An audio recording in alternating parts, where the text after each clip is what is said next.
مصر دوره زما یو مطالعاتی دوره وه، ځکه ډېر څیزونه چې زمونږ په کتابونو کې د هغې ذکر راځي، قرآن حکیم کې ذکر راځي، په احادیث نبویو کې ذکر راځي، د ډېرو مقاماتو تعلق د مصر سره دی. نو مونږ خو به کتاب کې لیدل، خو مې چې سړی په سترګو ویني نو ښه به زمونږ عرب وایي لیس الخبر کالمعاینه، یو سړي ته چا خبر ورکړ چې مکه شریفه کې بیت الله دی، او یو بل سړي په سترګو لیدلي، د دواړو په علم کې فرق دی. چې په سترګو وویني د علم بل شانی، او چې څوک خبر ورکړي د هغه علم بل شانی. نو ما هم وی زه په سترګو به ووینو. بل ډېر اهم شخصیات چې زمونږ په کتابونو کې د هغې ذکر راځي، حضرت امام شافعی رحمت الله علیه، حافظ ابن حجر عسقلانی رحمت الله علیه، علامہ بدر الدین عینی رحمت الله علیه، او داسې ډېر زیات اجله علماء کرام، حضرت عمرو ابن العاص رضی اللہ عنہ صحابی، حضرت عقبہ ابن عامر رضی اللہ عنہ، دا شخصیات ټول د دې قبرونه دي، د دې مبارک مزارات دي. نو خدای پاک دغه م را نصیب کړه. دا به تاسو ته انشاءالله د څو جمعو کې که الله جون راکړه او د الله توفیقي بیانوم انشاءالله. بل هغه وادي چې هغې ته وادي سینا وایي، او زمونږ کتابونو کې په تفسیرونو کې او د احادیثو په شرحو کې تفصیلي ذکر کم وادي سینا چې موسی علیه السلام هجرت وکړه د مصر نه، او کم علاقې ته وړېدلې د هغې ته وادي سینا وایي. کم دریاب کې چې فرعون غرق شوی دی، هغه دریاب، هغه ځای،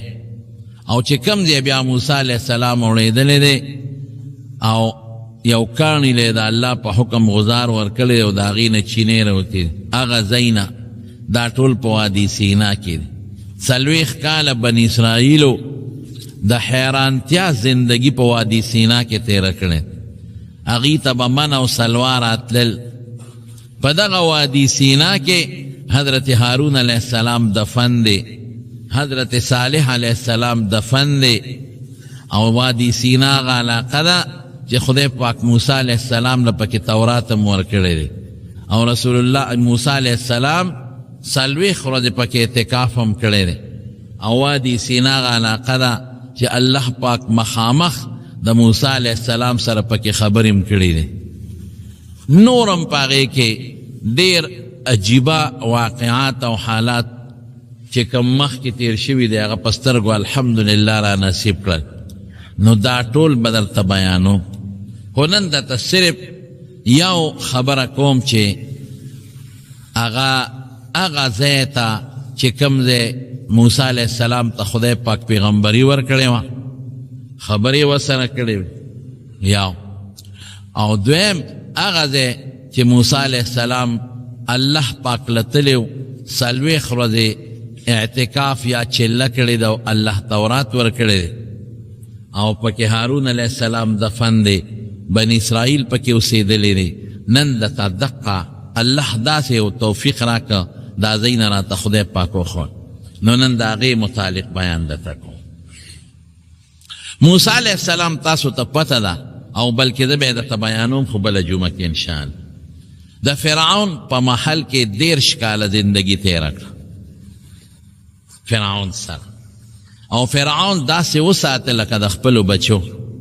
او د نیازبینتوب زندگی، ځکه د بادشاه په محل کې د نیازبینتوب زندگی موسی علیه السلام تیره کړه. خلکو به قدر کو، خلکو به عزت کو، ځکه خلکو به وی دا د فرعون او د هغه د بیبي آسیې بچی دی. نو یو ځل بار راوتې و د خپلو کورونو نه. دوی چې کوم علاقه کې اوسېدل، د هغې علاقې نوم فیوم دی. فیوم مونږ علاقې ته الحمدلله لاړو، او چې قارون غرق شوی دی او هلته خدای پاک ترخې اوبه رایستې دي، هغه بحیرم الله پاک راته وښودله. نو دغه علاقه کې د فرعون محلات دي، اگر چې تاریخي اختلافات ګورې پکې شته، سوک یو دے سوک جیزا یا دی سوک بل دے سوک بل دے دا فرعونیانو تفصیلم که خدای مقرر کړه د ټول انشاءاللہ بیان کړ خودی یو ځل بار روت د محل د فرعون نه او بار په مصر کې چکر لگاو نو یو د د قوم ملکو بنی اسرائیلی د قوم او یو د فرعون باورچیو چې فرعون لبه خوراک تیارو او فرعون لبه خاص چیزونه تیارو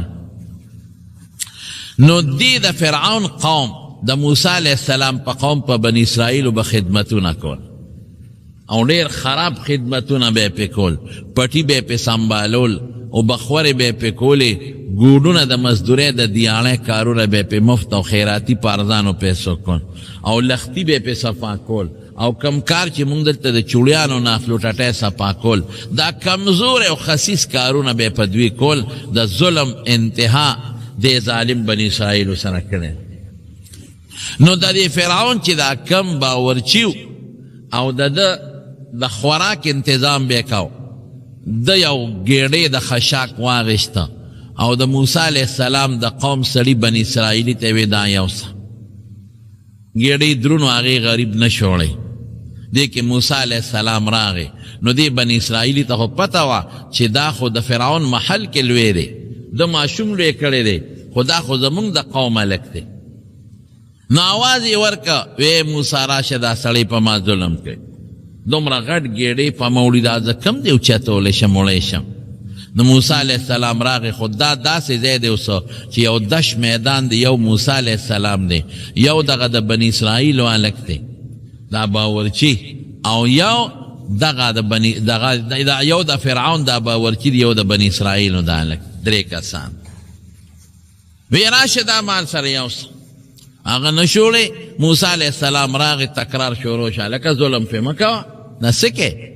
دا دی نشي وړی د قوم ملکې مو او موسی علیہ السلام کې رحمه مو د دونه غټ ګېډې ته په ده ولې وړی په خپله وړه تنخوا ته اخلي او وړل په ده کې هغه د فرعون باورچي خو هم څوک و ځکه د فرعون د محل کس و هغه هم ډېر لوی نشه وه پکې نو موسی علیہ السلام سره رانیغ شو چې ستا پکې څه دي دا به خامخا دی وړي سره ګرم شو چې ګرم شو نو قرآن شریف کې الله فرمایي فوکزهو نو موسی علیہ السلام سوک نیخ که او هغه د فرعون باورچی یو سوک و هغه داسې سوکو چې د هغې نه هغه هلک په ځمکه پرېوته او مړ شو موسی علیہ السلام خدای ربی انی ظلمت ما خو ما زیاتې وکړه فاغفر لی خدای ما وبخه نو قرآن شریف کې الله فرمایي فغفر له خدای پاک معاف ولې یو خو د اراده د مرګ نه وه او په هغه شریعت کې دغه وخت کې خو موسی علیہ السلام ته شریعت هم نه دی ورکړی شوی پیغمبري هم نه 13 کاله دی خو چې قرآن شریف کې الله فیصله وکړه فغفر له خدای وبخه نو بیا پکې مونږ له چونه چیرا نور نه دی پکار بے اللہ پاک اتفاقیاتو تا گورا سارنا بیا اغا دا موسی علیہ السلام قومی بنی اسرائیل دا فرعون یو بل قومی سر پاباس شوی دی موسی علیہ السلام بیا ولارو چه ولارو نو دوارا پا جگڑ شنو دی بنی اسرائیلی بیا موسی علیہ السلام تاوازو کو ویراشا موسی تالک ما سر جگڑ کی دنم اخلاص کا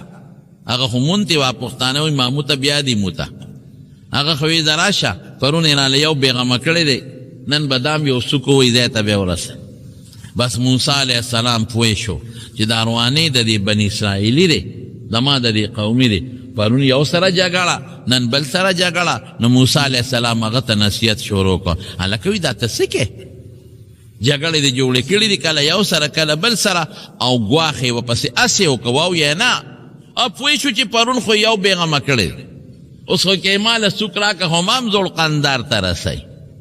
خدای دا به څه کېږي نو چې موسی علیہ السلام ورمخکې شو ګواښ یې وکړو نو بني اسرائیلي وی جوړوی مې نو او ورته وي موسی داسې کې پرون دې م یو مړ که موږ هم اوس پیغمه کې موږ هم وی ځان نه جبار او زورور جوړی ظالم د ځان نه جوړی آیتن بالله داسې کې بس موسی علیہ السلام پوه شو چې خبره خدا لک د خولې نه ووته او چې پرونی یې کم وجلی دی نو فرعون هغې پسې جاسوسان او پولیس خواره کړي چې دا وګورئ دا لک چا وجلی تحقیق وکړئ ځکه سړی مړ شوی دی اوس هغه خو بل چاته پته نه و، یو د بني اسرائیلو هلک ته یو موسی علیه السلام ته یو چې کم مړ شو، نو موسی علیه السلام پولیس خواره کړي دي دا فرعون پولیس خواره کړه چې وګوره چې چا وجلی، نو لا پولیس هغه پسې ګرځېدل، خو چې ده خبره وکړه هغه د فرعون قومي خو واورېده چې پرونی خو ده وجلی، بس هغه فوراً لاړ او فرعون ته یې رپورټ ورسه، وی صاحب دا پرونی سړي قاتل مې معلوم کړی دی. څوک دی؟ وی چې تا ماشوم لوی کړی دی موسی. دقسې ما یو بل سره په جګړه وم او هغه دا ورته و چې یو د پرون وجلی دی ما. بس فرعون اډر جاري که وی موسی راونیسئ او د پروني زمونږ د قومي سړي بدل او انتقام ته اخلو وجنوي. فرعون څه آثار مخکې م لیدلي و چې ممکن ده دا هلک هغه پیغمبر نی، هغه موسی چې زما د حکومت د ختمېدو ذریعه ګرځي. نو چې دی واورېدل پوه شو بیس چا به ګرفتار یې کې. نو قرآن شریف کې رب العالمین فرمایي دی کې یو هلک و ښه هلک و نیک، کیدی شي موسی علیه السلام سره به تعلق و، ځکه 13 کاله موسی علیه السلام د فرعون محل کې تیر کړ. هغه راغی موسی علیه السلام ته وی با موسی ان الملأ یأتمرون، قوم غون شوي دی او ستا متعلق مشوره کې لیقتلوک پریدي دی نه وجنې دی، نو که زما منې مهرباني وکړه د علاقه پرېږده. فخرج خائفا یترقب، بس موسی علیه السلام ویرید، نو بس د علاقې نه روان شو. د مصر نه اوت مدین ته یې رخ وکړو. اوس تاسو اندازه ولګوئ چې یو هلک د بادشاه په محل کې 13 کاله تېر کړي او بادشاه لکه د زوی لوی کړي،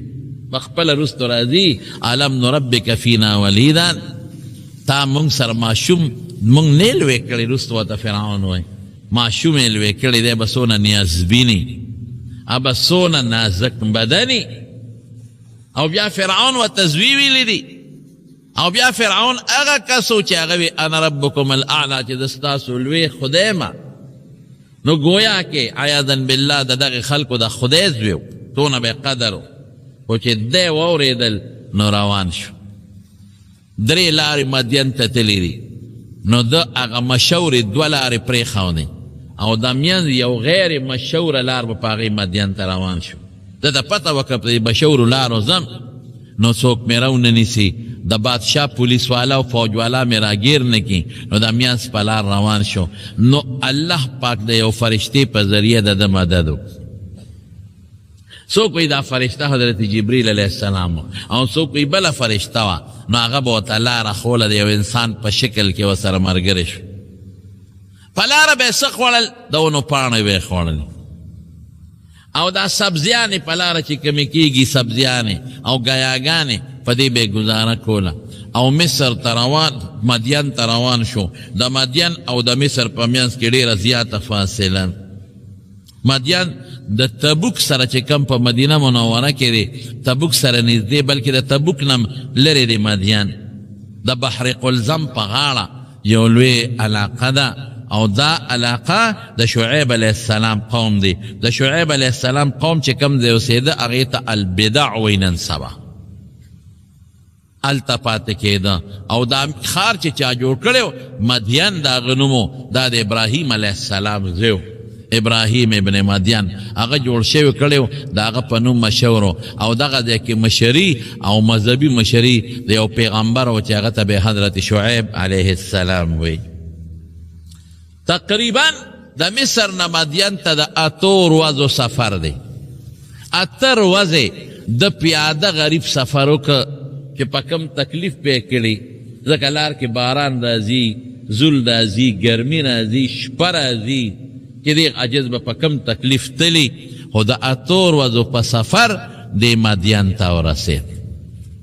چې مدین ته ورسېد نو قرآن شریف کې رب العالمین فرمای،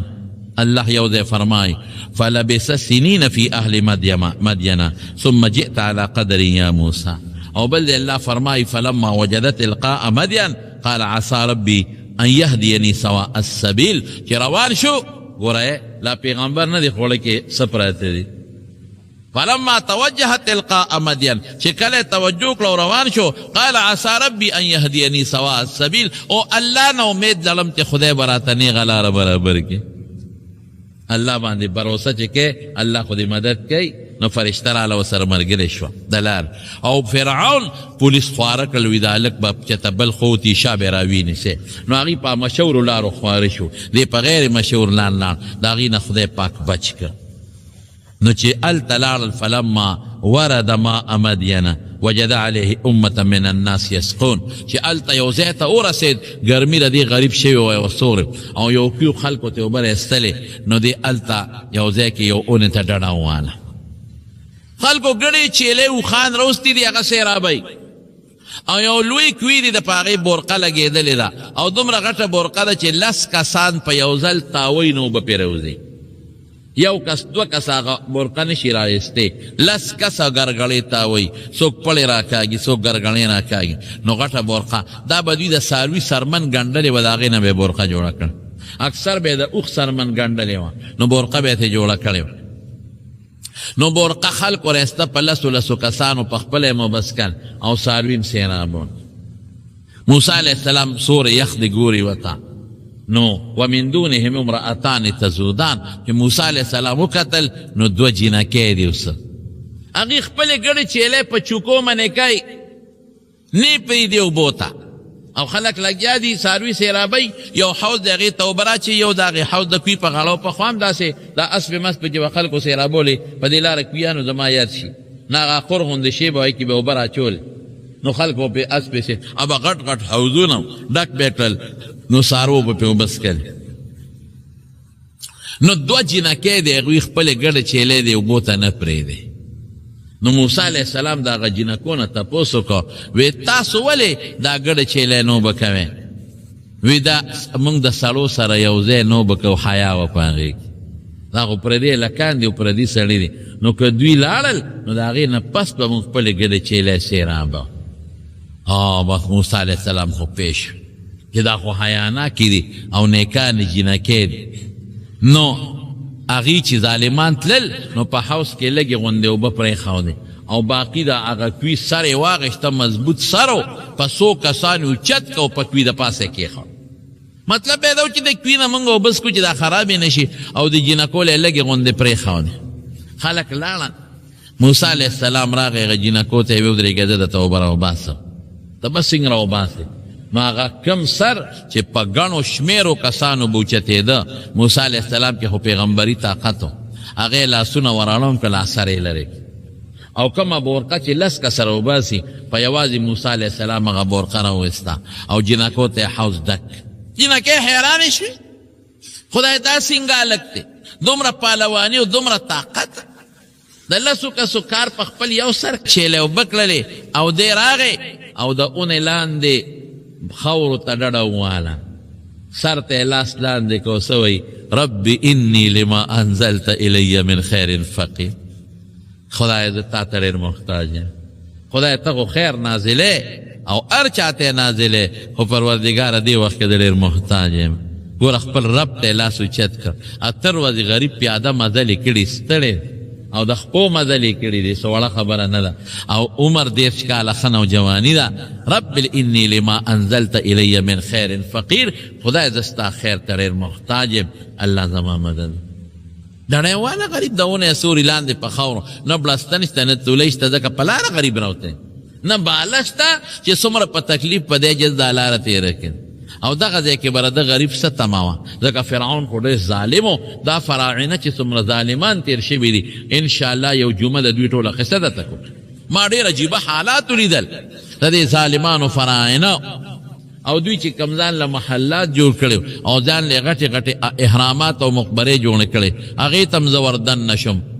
غټ غټ احرامات دي د قابل تعجب چې سړی حیران شي چې خدای دا دوی جوړ کړي شي او څومره دې ظالمانو ظلمونه کړي نو دې یارېده نو سملاس اجینکې چې کور ته لاړ هغه د حضرت شعیب علیه السلام ډونه دا هلکه داسې وکړئ دغه زمونږ د چندي والا زمونږ حاجي آباد کې فیضان الله صاحب سوال جواب کړی دی د هغوی هغه اجتماع ده سیرت النبي نو هغوی وی چې یاره که دا ملګري نن مونږ سره هغه اجتماع دپاره مدد وکړي نو بهتره به حاجي صاحب محمد امین حاجي صاحب رحمت الله علیه بچي هغه دا خبره کړې ده نو دا نننی چنده مونږ هغې له غونډه ښه نو چې څومره ملګري د زړه نه مو پکې تعاون ورسره وکړئ هغوی سیرت النبي اجتماع کوي څویم تاریخ دی ما نه تاریخ هېر شوی 20-21 دی او 20 تاریخ باندې د 21 تاریخ په شپه نو هغې سوال جواب لېږلی په خپله هم راغلي چې مونږ به هغې ډېره زیاته خرچه کېږي نو تاسو مهرباني وکړئ دغه مونږ لپاره وکړئ نن دا چنده مونږ خپلې مدرسې له نه کوو ها دا مونږ هغې له کوو د خپل د اخلاص نه پکې تعاون ورسره وکړو ټول ملګري ښه جي نو اجینکې د شعیب علیه السلام لوڼه وې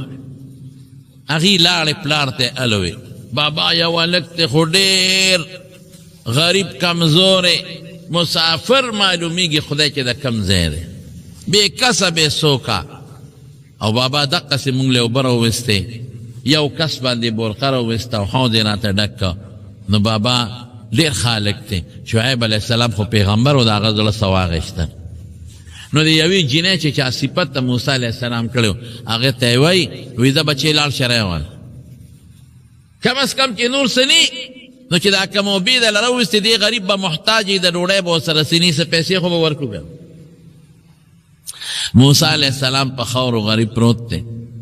ممکن د یو کاڼي ته یا سر ته به لاس ته به سر ډډوالي دا جینۍ ونه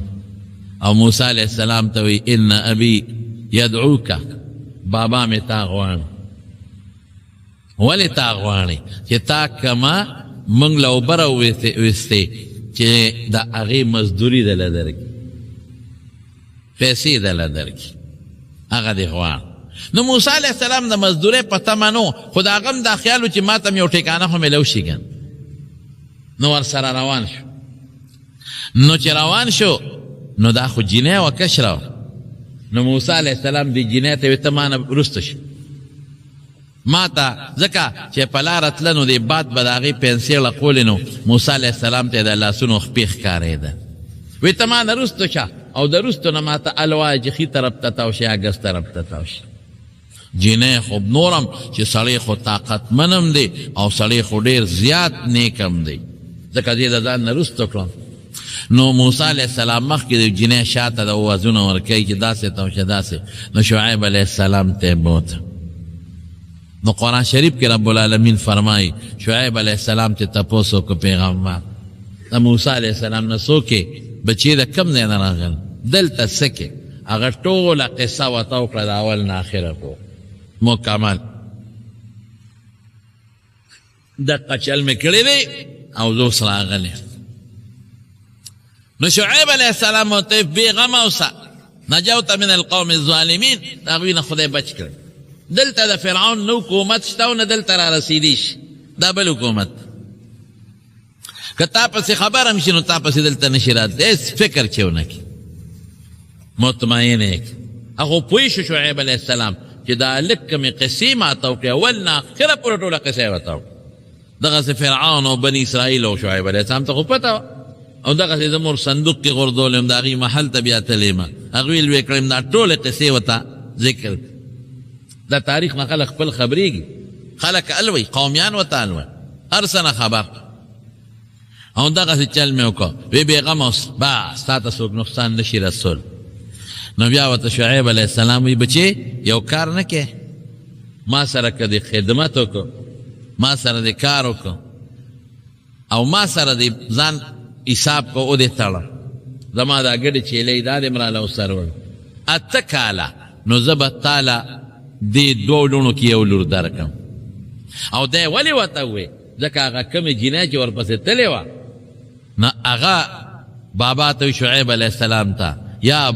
ابتي ان خیر من استاجرت القوي الامین بچې بابا که ته مزدور ځان له یو کس نیسې خامخا ته بوډۍ زامن دې نشته موږ دوه لوڼه دي نو ځان له به خامخا څوک نیسې نو دا لږ ونیسه ډېر مضبوط هم دی او ډېر امانتګر هم مضبوطی د هغې نه معلومه کړه چې د اوبېوله راوستې امانتګري وله دې نه معلومه کړه چې هغه جینۍ دا نه رستو کړه چې شانه اشارې راکوه ان خیر من استاجرت القوي الامین نو دا مضبوط هم دی امانتګر هم دی نو که ځان له څوک نوکر مزدور نیسې دا لږ ښه دی نو ځکه شعیب علیه السلام ورته ووې چې که ته ما سره پاتې کېږې نو 8 کاله نو زه به د یو لور تاله درکوم او فین اتممت 10 فمن نفسک که لس دی پورا کړل نو ډېر بخي اته تیرې خدا شرط شو او که لس دی پورا کړل ډېر بخي نو موسی علیه السلام ورته وی بس ټیک ده زما ستا منځ کې دا فیصله والله علی ما نقول وکیل بس الله زما ستا منځ کې شو ده وشوه خبره نو موسی علیه السلام شعیب علیه السلام سره وخت تیر قرآن شریف کې خو رب العالمین ذکر نه دی کړی قرآن شریف کې خو الله فرمایي فلبث سنین فی اهل مدین کلونه یې تیر کړل نو د ابن عباس رضی الله عنه نه چا تپوس وکړو وی څونه عمر یې تیر کړی دی وی 10 کاله یې تیر کړی وی اته کاله خو شرط او پیغمبر چې د خولې نه د وعدې اراده مباسي نو خدای پاک ول هغه پوره کوي دیو نه وی چې یا به اته تیروم یا لس خو شعیب علیه السلام ورته اته شر کړل دوی ورته زیاتي کړل نو 10 کاله یې تیر کړی دی ابن عباس رضی الله عنه فرمایي 10 کاله پس یو لوري ورته په نکاح کړه اوس کومه په نکاح کړی نو علما وایي چې کیدی شي همدغه لوري په نکاح کړی چې صفت کړي او څوک پسې تلې ورسته هغه ورته دا تقریبا لفظ دویم تقریبا هغه په نکاح نو چې په نکاح کړه نو موسی علیه السلام سوچو کو چې اوس 10 کاله تیر دي یا به دا فرعون مړی مردار شوی وي او یا به زما خبره یېري او که یاد به نو ما به څه پیژنې راشه چې لاړ شم مور به م وینم او یو ورور و هارون دا به م وینم خپل علاقه به م وینم نو شعیب علیه السلام نه اجازت وغوښت او شعیب علیه السلام ته پته وه چې دا هلک څو ورځې پس انشاءالله 40 ته رسي دله به خدای پیغمبري ورکړي هغه ته پته هغه د کې اثار ولیدل بل پیغمبر ته الله پاک اطلاعات را لګي وحی ورته کوي القا د پیغمبر او چې زړه ته پیغمبر کم خیال راشي دا وحی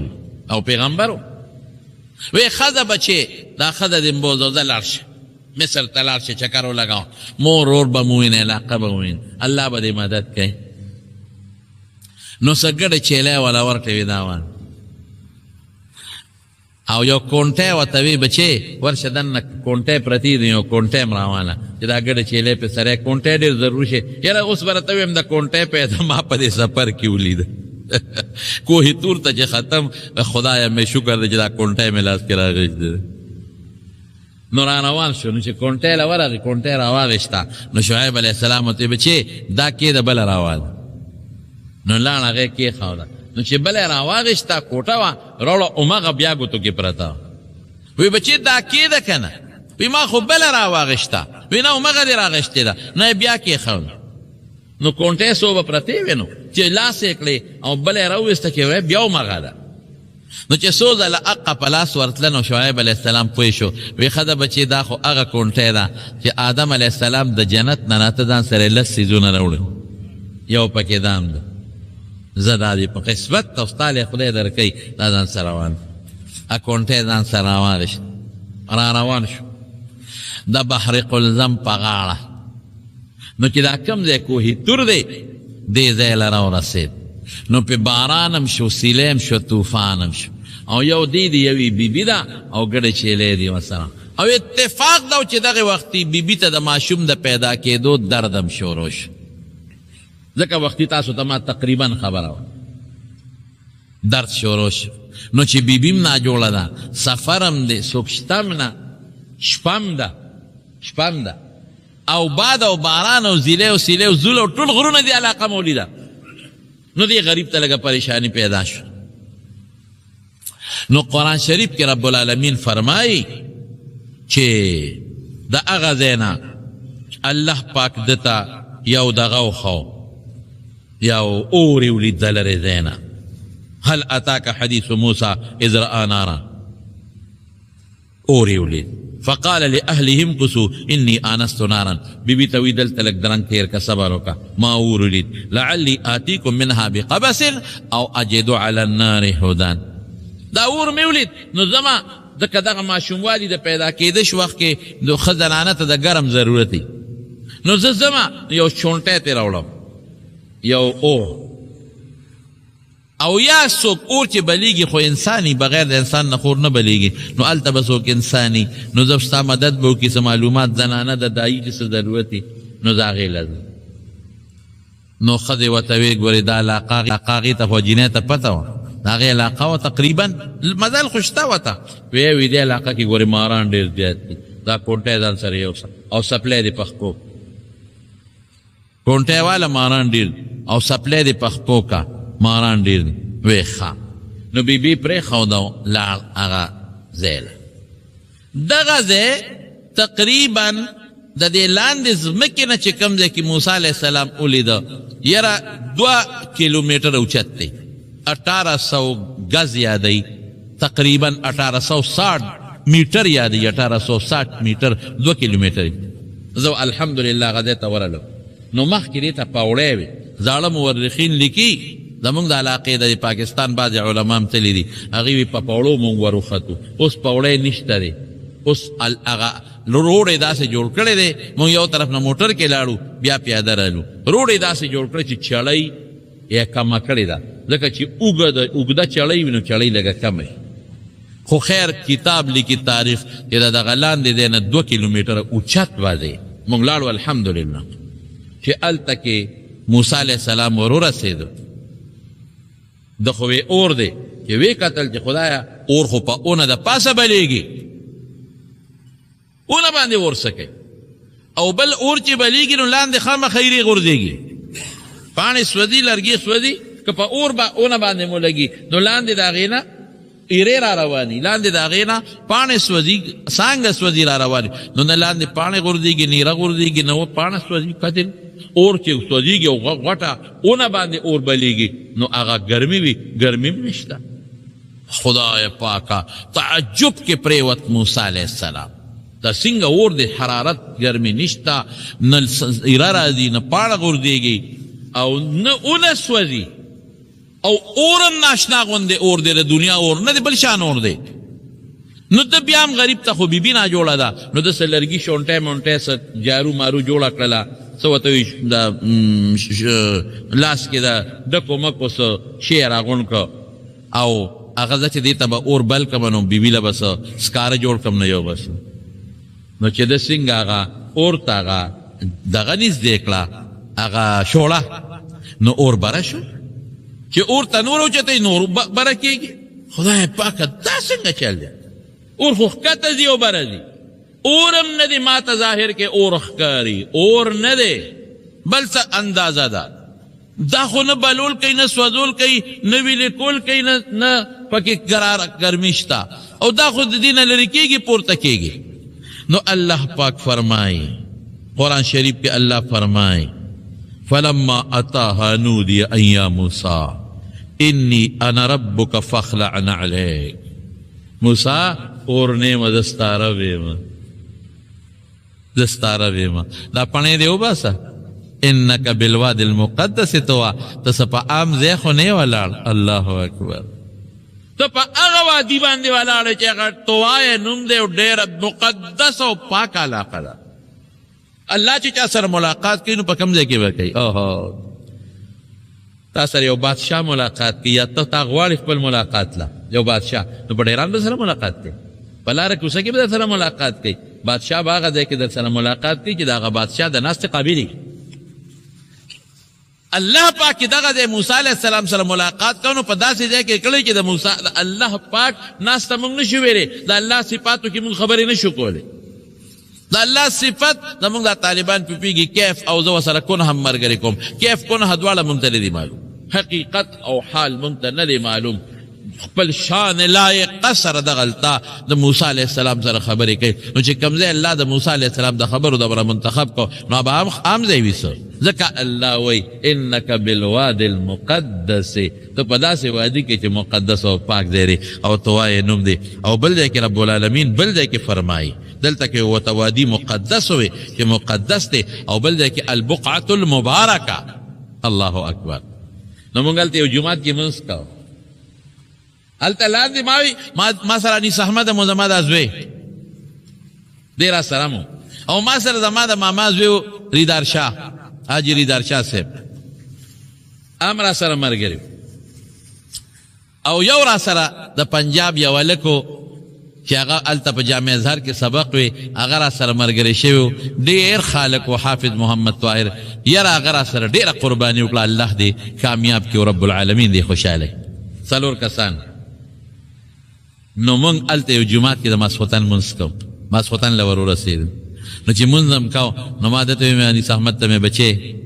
مې دې وادي ته الله وادي مقدس ویلی دی، خاص ځای نه دی یاد کړی. وادي د دو غرونو منځ کې فراخ علاقې ته وایي، د دو غرونو منځ کې چې تنګ علاقې هغې ته عربۍ کې شعب وایي، مونږ ورته دره وایو. او د دو غرونو منځ کې چې فراخ علاقې لوی علاقې نو هغې ته وادي وایي. لکه مکې مکرمې ته الله وادي ویلی دی، یو خوام غر دی بل خوام غر دی، منځ کې څو د لوی ښار دی. نو میں اللہ پاک دے ټولې وادي ته مقدس ویلی دی، بقعه مبارکه ورته الله ویلی دی، مبارک دی. نو مې دا ګوره ډېر برکتي دی دی. جمع شوې وه مونږ پکې د ماسخوتن مونځ ځان له وکړو په جمع خپله جمع مو کړو او د الله ډېر شکر م ادا کړم. الحمدلله خدایه هغه ځای ته دې راوستو پروردګاره چې کوم ځای ته تا په قرآن شریف کې مبارک ځای ویلی دی او اللہ تا پا قرآن شریف کی مقدس ویلے دے، مقدس پاک صاف. اللہ تا خوخ پاک صاف دے، اللہ تا خوخی ہر مبارک ورد دو خبر ہے مبارک او مقدس پاک صاف دا گناہ دا خوندونونا دا کفریات و شرکیاتونا او مبارک دا خدای برکتونا پی نازلی گی. اللہ تاس ما غند غریب مسکین مولا، ما غند فقیر کمزوری مولا سره د خپل زوی او سره د خپل ځکه حاجي دیدار شاه صاحب زموږ د حاجي محمد حاجي صاحب به تاسو پېژنئ د هغه زوی هغه په برکت باندې موږ خدای پاک بوتلي الله دې ډېر خوشحاله کړي، الله دې ورته ټول د زړه ارمانونه پوره کړي. زما زړه ورته دعاګانې وکړې، زړه دعاګانې وکړې ځکه د باعث سره باندې هغو او هغه موږ بوتلي وو. الله دې خوشحاله کړي. بهر کې زما ورونو نو هلته کې مونځ د ماسخوتن ډریور هلته بیا هوټل کې ځای نیوه خو ډریور وایي چې هوټل کې څه له ځای نیسئ ځکه مونږ اراده وه چې د شپې به دې کوهي تور ته خېږو، د شپې به ورځو نو هوټل کې ځای څه له نیسئ 1 غنټه 2 غنټې ستاسو آرام دی. نو په دې ګاډي کې سملی غټ ګاډی و فلین کوچ. نو مونږ هغې کې ما خو ځان سره باله کړو په هغه سیټ کې ودو. مونږ ځان له فلین کوچ دی قصره ته بیا به وروسته وکړم ما غټ 4 کسو دپاره مو ځکه مزل ډېر زیات دی د مصر نه، مزل د مصر نه 11 غنټې مزل دی، آسان نه دی. مونږ تقریبا او چوکو باندې ودرئ بیا هغوی ګاډی ډېر یو چوکۍ کې ودرئ بله کې ښه پوره تفتیشونه کوي. مونږ تقریبا 11 غنټې کې رسېدلي یو د مصر نه دې علاقې ته او ډېر بهترین علاقه ده. یو خوا ته بحر قلزم دی دریاب دی او بل خوا وادي سینا ده کوم چې موسی علیه السلام او د هغه قوم پکې وخت تېر کړی دی. ډېره ناشنا تاریخي علاقه ده، هغه درته بله جمعه قصه کوم انشاءالله. خو 10 غنټې 9 غنټې تقریبا یا دا زمونږ سفر و مونږ ورسېدو نو ستړي وو. نو فلین کوچ کې مونږ غنټه یوه نیمه خوب وکړو او بیا فلین کوچ والا ته وجې ځه چې اوس ځو د مارونو دی نه مخکې مونږ دې ونې له ورلو. اها زمونږ قسمت عجیبه و د خدای د طرف نه. مونږ ته چې ووایي چې هغه کوم ځای کې چې دا ونه مبارکه ده او موسی علیه السلام سره الله خبرې کړې دي نو هغې غټه آبادي ده نن سبا هغې کې 3 عبادت خانې دي پکې 3. وی چې دا خو بنده ده تاسو لیټ راورسېدی اوه خدای اوس به څه کوو. وی سبا اتوار دی اتوار هم چوټي ده بنده به نه دا به څه کېږي پروردګاره. دا خو 12 غنټې سفر مونږ وکړو واپس 12 غنټې به ځو بیا به راځو ورځې دومره نشته چې دلته وخت تېر کړو. خو او پرنکوچ سره خبره مو کړې ده دې چې یو ورځ یې ساره خو بلا پیسې اخلي ځکه مونږ فلینکوچ سره په ډېرو پیسو خبره کړې بلا پیسې دې جوړېږي. دا به څه کوو. ورسېدو هغه ځای له ورلو چې خدای دا به څه کېږي دا خو اوس بنده شوه او سبا چوټي ده ګل ته به ګورو. مونږ ته ورځې کمې واپسې تللي. یو عربي بابا و هغه ته مو الوی هغه وی تاسو لږ صبر وکړئ لږ صبر وکړئ دروازه بند ده دوی لګیا دي خپل عبادت کوي. چې د عبادت نه فارغ شي دروازه کولو کې څه چل به خدای وکړي. دې کې د چین نه کسان راغلل او د چین کسانو د حکومت نه اجازت غوښتې پرمټ و ورسره اجازت نامه و هغې سره. چینیان چې راغلل هغه بابا وی چې تاسو صبر وکړئ د چینیانو ته به دې دروازه کولاوي دي سره پرمیشن شته اجازت نامه. نو دې میانځ کې به یو 4 ترکیان راغلل ترکیان همونږ سره ملګري شو. هغې غریبانانو ته دونه خو پته و چې دلته ونه مبارکه شته خو نور تفصیل نو معلوم. هغې کې یو له عربي ورتله ما په عربۍ کې ښه پوه کړو به د هغوی شوق هم راوچت شو. وی دا به څه کوو مې خو چې څه زمونږ حال دی ستاسو هم دې ودرېږي. چینیانو تقریبا کم از کم یو 10-15 شاشلر سو چې مونږ یې شمېرلی ډېر وخت کنټه یې ونیمه دوه وړې دی دروازه بندر وي دوی دننه خپل عبادت کوي چې روزي نو بیا به کولاوي چې دروازه کولو شو یهودیانو هغوی خپل عبادت پکې وکړو چینیانو ته یې ویې راځئ موږ په دا میانځ کې شو وردننوت هغه سړي اواز وکړه هذا مسلم دا پکې زمونږ خو پېژندلی کېږي ټوپۍ و ګیرې دي هذا مسلم هذا مسلم بس موږ پې ځان نه غرضه کړ موږ ویې څه کوې د خدای نیک بخته غلی شه وردن شو هغه کې هم د خدای فضل و که بل وخت مونږ ورغلي وې دومره اجازت یې نه راکړو چې وردن نه شو هغه اونې مبارکې له ورل مخامخ ورته ودرېدل الله اکبر کومه اونه چې د نبی کریم د عیسی علیه السلام نه تقریبا 3.5 کاله مخکې دا واقع پیښه ده د موسی علیه السلام نه تقریبا دا اونه چې په کوم ځای کې ده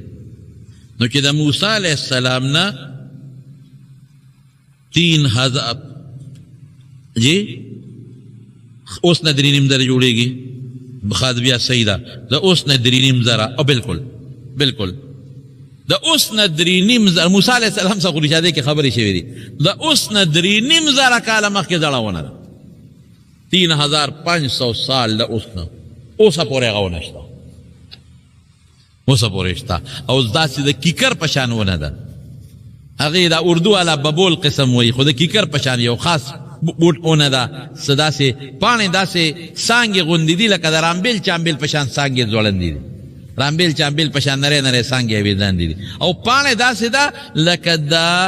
زیتون د اونې په شان پاڼه چې وي یا د هغې نه لږه نری لکه د انار پاڼه چې وي د انار پاڼه داسې نری غوندې پاڼه او د رامبیل چامبیل دا څانګې نه دي د اورېداندې دقسې څانګې دیوالې ته نرۍ ته وکړې دي پوټینې غوندې د دې تنې په داسې یو 2 فوټه دیوال دی یا 3 فوټه او بره اونه ده ابادۍ کې ګیره ده دا عجیبه ده ابادۍ کې ګیره ده ولاړه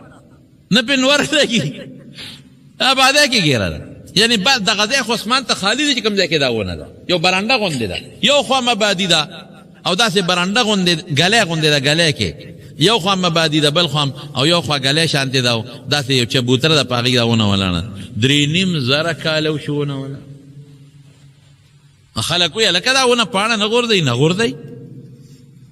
بلکې مونږ خو ته لږ ارت ته بعضې علماو د دې پاڼې راغشتې دي او پاڼې خوړلې ده تېره شوې نه ده واپس یې غورځولې ده وی حضرت عبداللہ ابن مسعود رضی اللہ عنہ فرمائی روایت میرا یاد شو عبداللہ ابن مسعود وی چې د دې ونې له ورلم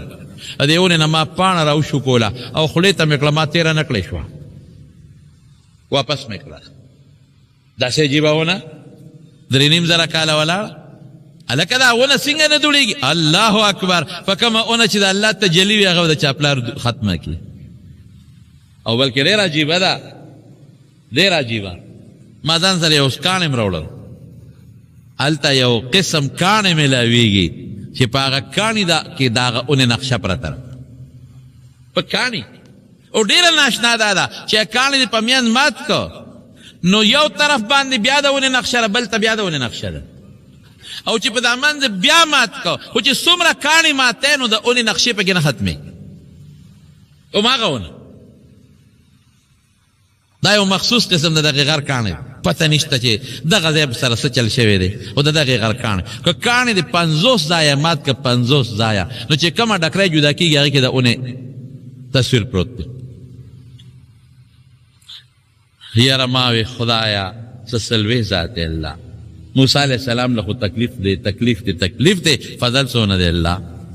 هغه ونه خدای پاک وښوله راته او هغې اونې سره دې خوا لږ فاصله کې دا په آبادۍ کې دننه ده دا ونه ګلی کې به ورځي هغه اونې سره خوا کې یو کوي دی په هغې ګړګړۍ لګېدلې دی بل شان ګړګړۍ زموږ دا ګړګړۍ ده نه بل شان خو اوبه پې اوس څوک نه راوباسي د شیشې سر پې پروت دی مونږ په هغې کې سر ورښکته کړ کوي کې لاندې پکې اوبه ښکارېدلې علما لیکي قرآن کې د دې کوي ذکر نشته علما لیکي چې کله موسی علیه السلام ته الله پاک د اوبو بندوبست وکړ وی لکه څنګه چې په کوه طور کې په وادي سینا کې اوس په کونټۍ ډب ورکړی و کاڼي له اوبه جوړې شوې وې وی دقه ځای کې ډب یې ورکړ او په هغې کې اوبه جوړې شوې اکوي مولي دغه آبادۍ کې 3 عبادت خانې دي یو طرف ته د یهودیانو عبادت خانه غټ بلډینګ دی دا دین زمونږ د جومات په 2-3 مربع یو خواته د یهودیانو عبادت خانه ده مخامخ ورته د عیسایانو عبادت خانه ده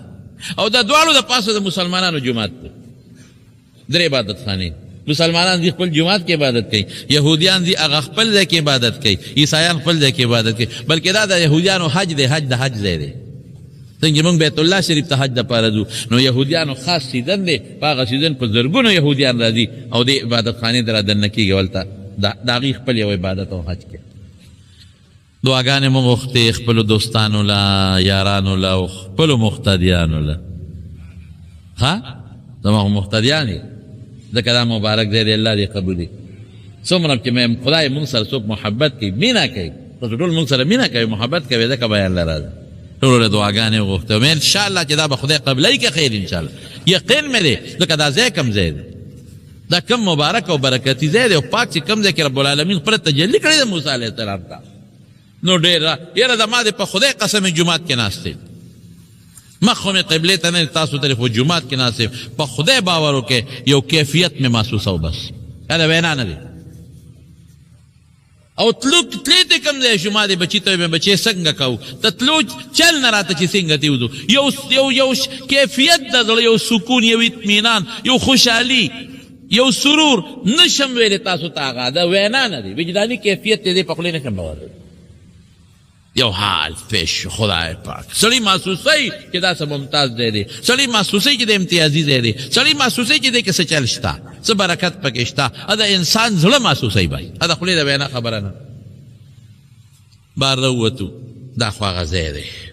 رب العالمین موسی علیه السلام ته آواز کوي نودیا یا موسی انی انا ربک فاخلع عن علیک پاڼې وباسه انک بالواد المقدس طوی پاڼې وباسه بعض علماء لیکلي دي بعض علماء وایي دا پاڼې ولې وباسه څو وجې نور هم لیکلي دي نور یې ته نه ویمه څوک د خر سرمن او پلانکي دا خبرې پرېږدوه ولې وباسه هلته موسی علیه السلام ته بیبي وی ګوره دلته ماران دي نو ښه څپلی دې پخپو کا الله وایي چې اوس ما سره مار نشته وباسه څپلی په کومو څپلو چې د اعتماد کړی وی لرې کې اوس ما سره سبب به دې لرې کې او اسم چې پاک ځای ته څوک ورځي نو څپلی بار وباسي که نه وباسي لفظ مقدس د دې خبرې دلیل دی چې پاک ځای کې څپلی مه پخپو کوه او لرې که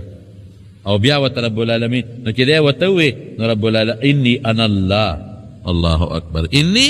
انا الله بل ځای کې الله وی لا اله الا انا واعبدني واقم الصلاه لذکری منځ به کې د عبادت به کې لا اله ما سره شریک نشته د ګوریا ویم الله وی او بل ځای الله څه وی وانا اخترتک فاستمع ما یوحى ما ته پیغمبر کړی د قوم کې مې منتخب کړی د الله منتخب بل شانتی ما ته دې ټولو کې منتخب کړو چت مې کړی فاستمع لما یوحى وحی درکوم وحی پیغمبر ته کېږي غوږ ورته کېده خو چې دی ووی نو موسی علیه السلام ورته لبیک این انت یا رب ته کوم ځای ځکه د الله خبره په هر اندام اورېدلي کېږي د انسان خبره خو به په غوږ اورې او د رب العالمین خبره د الله د شان مناسب ده مونږ پکې عقل نشي جنګولی نو چې ده د اواز اورېد لبیک این انت یا رب ربه کوم دی کله بره ګوري کله ښي طرف ته ګوري کله مخ یو خوا ته وي کله بل خوا چې دا څنګه دا خو د انسان اواز نه دی ته خو هر طرف نه را روان دی یو طرف نه هم نه دی خو د انسان خبره خو به چې کم مخامخ نه اوري که یا چې شانه به اوري او تا ته پته لګي چې دا د مخې نه ده که شانه د کم طرف نه خو د یو طرف نه به د انسان خبره راځي چې کم دی هغه ولاړي خو د الله خبره د هر طرف نه ده پار اندام به اوري این انت نو روایاتو کې راځي چې الله ورته وایي این انت ته کوم ځای کې نو الله ورته څه وایي انا معک انا قدامك انا خلفك انا محيط بك انا اقرب اليك منك ستانه مخکم تانه رستم تا سرم ستا تزان ته دومره نږدې نه لکه زه چې درته څومره نږدې یم انا اقرب اليك منك ستا ته دونه ځان ته نه نږدې لکه زه چې درته نحن اقرب اليه من حبل الوريد الله اکبر نو رب العالمین ورته دغه آیاتونه وایي ذا اذهب الى فرعون انه طغى فرعون تزا یریگا ما اذهب الى فرعون انه طغى په سر ختلې په سر لکه دا اوبه چې کله جوش وي او روچتې شي په سر ختلې د کبرجن شوی دی ما سره ځان برابروي ما به ځان ته لوی خدای وایي انا ربکم الاعلی دی لاړ شه ورسره موسی علیه السلام ورته ویل الله یو خو زما ژبه کې لکنت دی خبرې مې صفا نه دي ملګری مې پکار ده الله ملګری مې پکار ده الله پاک ورته وایي کوم د سنشد عضدک مټ دې مضبوطوم او موسی زما رور دی و افصح لسانا مني ژبه د هغه زمانه ښه ده هر سره ملګری که څنګه د قرآن شریف کې آیت چې هارون اخی اشدد به ازری واشرکه فی امری زما رور دی هارون ما سره شریک که به دا پیغمبری که او ماله ملګری راکه الله وی زه قد اتیتک سؤلک یا موسی سوال مې دې قبول که رور مې دله پیغمبر زه د مصر نه بار به د هغه استقبال ته ولاړي الله کمان هغه تپوس وکړه چې نښه څه ده د پیغمبرۍ وی کونټۍ دې وغورځوه چې کونټۍ وغورځوله هغې نه مار جوړ شو موسی علیه السلام منډه کړې وی لا تخف مه یارېږه موسی ته څه کې اوس هلته بیبي ورته وایي وي ځان سره کونټۍ واله مار دې ونه خوري الله هغه کونټۍ نه مار جوړوي چې زه وغواړم بې سبلو به ګرځي ستا ته به څوک نقصان نه رسوي الله اکبر او چې زه وغواړم هغه کونټۍ چې د مار پسې وړه هغې نه درته مار جوړوم او هغه مار به د دنیا مضبوط ماري خو هغې له چې ته به ګوتې موړې ستا فایدهمند به ستا دلیل به ستا معجزه به تا له نقصان نه دی راواله بس الله حکم و چې مار ته یې ګوتې کړې واپس کونټۍ شو او دویمه نښه به سي دویمه دا چې لاس ته د ترخ کې منډه او بار راوباسه رڼا به کوي د برس مرض به پینی برګې رڼا به کوي دا دوه نښې فیضه فرعون ته الله اکبر دغه ځای مې ولید زما دغه ځای نه را روان شو فرعون لره وخت ختم شو کوهي تور ته هم ختلی یم چې کوم ځای موسی علیه السلام ته رب العالمین تورات ورکړی ما غوندې ما د نسامت ته مې بچې دا زه نه یم ختلی بس څو ختلی دي 9 کیلومیټره مزل مې په غار کې کړی 9 کیلومیټره حیران شم او پوړی کم پوړی دي داسې پوړی نه دي چې لکه ګلکارې جوړوي نه ګټې خلکو یې یو پوړی 2 فوټه اوچته بله فوټ اوچته ګټې پرتې دي په هغې به خېجې خدای براوخې جوړوي حیران شم یا خدایا زه خو دلته کې د کور نه چې جومات ته م راځم نو سا مې درځي زه خو یو په فرلاګ نشم ګرځېدی پروردګاره دا به څنګه هله مې و ډېر زیات الله نه مې سوال وکړ خدای راته آسان کړي دعا مې خدای قبولو فضل الله وکړو ګنې ما ته ګورو دغه ځای ته ختو ته ګوره او بیا واپس راتلل ډېر ګران دي ختل آسان دي 9 کیلومیټره یو طرف نه وره بل طرف نه اواره نه ده غر او کم غر دی او بره چې بیا مونږ څه لیدلي دي د مصر د تاریخي سفر مې څو جمعې بیان کړی نو یو سفر په مصر کې مونږ د یو خاص علاقې کړی دی چې هغې ته اسکندریه وایي دا یو تاریخي ځای دی مصر ټول تاریخي مقامات لري او د مصر تاریخ او تاریخي مقامات زمونږ طالب علمانو له دینی طالب علمانو له او علماو له ډېره فایده ورکوي ځکه د دغې تاریخي مقاماتو ذکر د بعضو قرآن شریف کې راغلی دی د بعضو ذکر د نبی علیه السلام په احادیثو کې راغلی دی د بعضې د صحابو په واقعاتو کې راغلی دی او د بعضې زمونږ د حدیثو د راویانو په شکل کې راغلی دی اسکندریه د مصر په تاریخي مقاماتو کې یو بلند مقام لري مونږ چې کله تلو د مصر نه نو مونږ ټیکسي سره خبره وکړه په کرای مو ګاډې ونیوه زه ما سره انیس احمد او ریدار شاه را سره و زما د ماما زوی. نو مونږ تقریبا د مصر نه واله تر د اسکندریې پورې 210 کیلومیټر سفر دی. مصر نه سړی په دریای نیل د پاسه پل دی، په هغې وځي. نو دوه لارې دي، یو لاره ډېره لرې ده، واپسې مونږ په لرې لاره رالو او دې طرف نه مونږ په موټروی لاړو. موټروی نه چې کله انټرچینج باندې سړی ورخیږي اسکندریې پورې 170 کیلومیټر لیکلی دی، خو دا څه مخکې وروستو چې ورسره جمع شي نو 210 تقریبا کیلومیټر جوړېږي. مونږ چې په موټروی تلو نو مې زمونږ د ملک موټروی دی، یو دا موټروی دی، بل شان موټروی کولاو روډ. څلور دا زمونږ دا خو درې وي، هغه څلور روډونه یو طرف ته او څلور بل طرف ته. او بیا موټروی سره چې کوم لاندې سروس روډ وي، زمونږ سروس روډ خدای چې چنګچیپ پې نشید، ټانګم پې نشید دی، د هغې سروس روډ ځان له ډبل روډ وي، غټ لوډ ګاډي، ټرکونه، ټریلرې، غټ غټ ګاډي دا په موټروی نه دي، دا په هغه سروس روډ ځي. لکه سروس روډ یې ځان له یو موټروی ده، لوی ښه پراخه پوله یو طرف ته بل طرف ته. نو ما ته به منظر د خپل ملک ځکه یادېده چې تر اسکندریې پورې مکمل یو طرف ته او بل طرف ته زرې ځمکې دي. مونږ کتل به ټماټر، سبزیانې، باغونه، د څه باغونه؟ د انګورو باغونه، د مالټو باغونه یو خوا بل خوا، ګني، او په لاره بیا د ګنو شوګر ملې او د زیتون باغونه، د انارو باغونه، خو مالټه پکې ډېره وه، او سبزی، غنم. عجیبه دا وه چې موسم ګرم نه و ډېره، معتدل موسم و، لږه معمولي ګرمي چې څنګه زمونږ په دې وطن کې ژمی تیر شي او سپرلی تیر شي، بس سپرلی چې په تېرېدو وي داسې موسم یې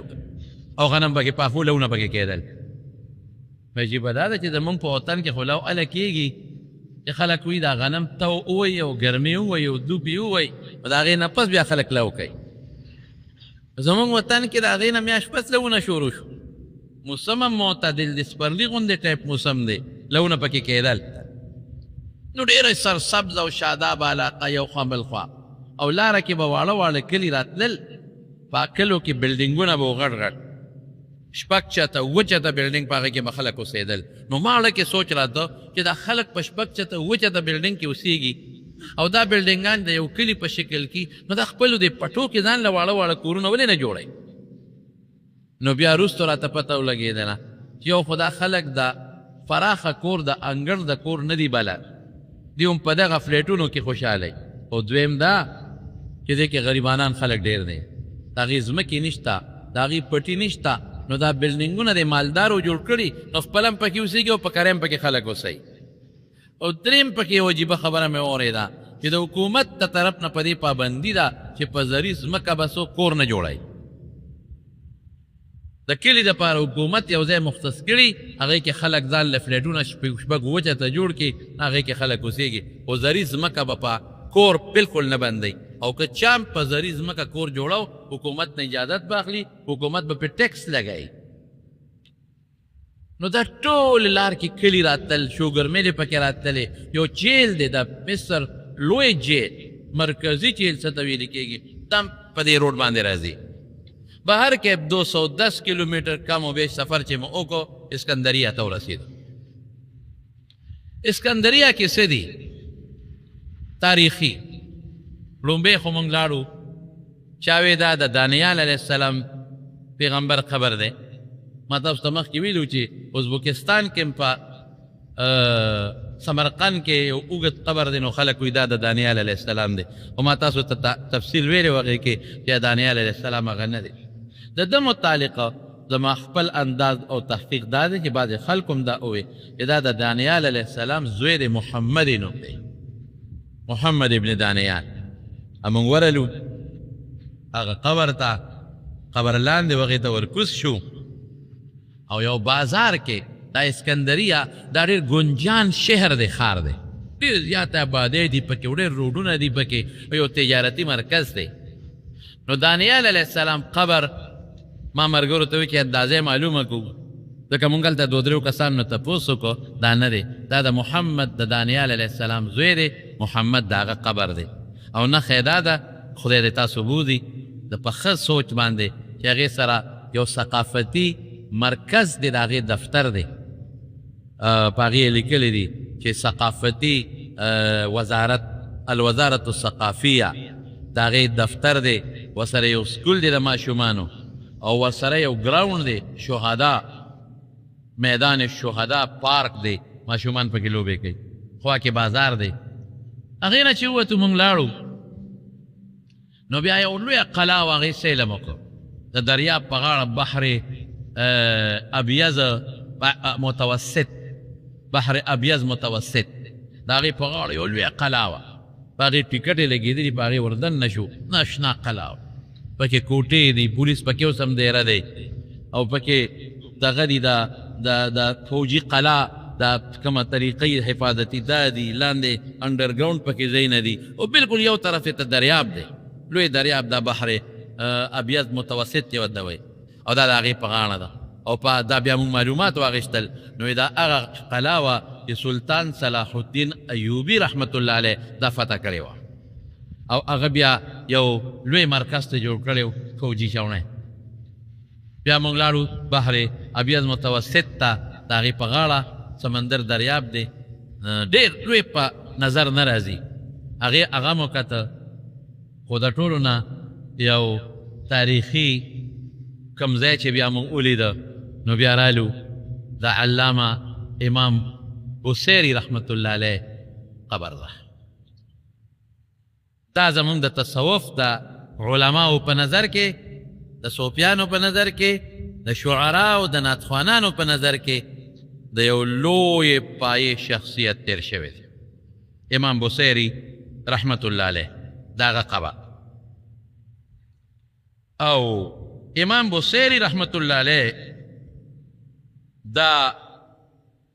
مونږ چې مشهور خلک وایي چې قصیده برده د ویلې ده، نو ام تاسو زه لږ پوهیږم چې دا قصیده برده مشهوره ده، مشهور تاسو به هم اورېده، کیسټو کې هم خلک وایي په ښکلی اواز باندې مولاي صل وسلم دائما ابدا على حبيبك خير الخلق كلهم.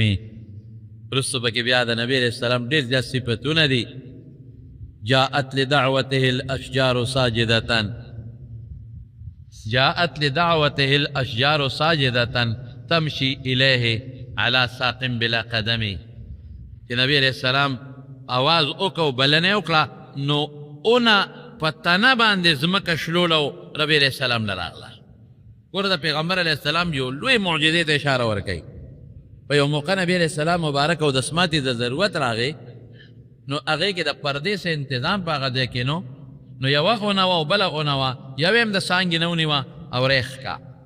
ځمکه یې شلوله او نیغه نبی علیہ السلام پسې را روانه وه، یو پرېښود یو ځای کې، بله ونه وه هغې د څانګې نه ونیوله، بې ما پسې راځه، او هغې هم راوسته، دواړه اونې ټیټې شوې، او د یو جنګی او د یو پڼ او د یو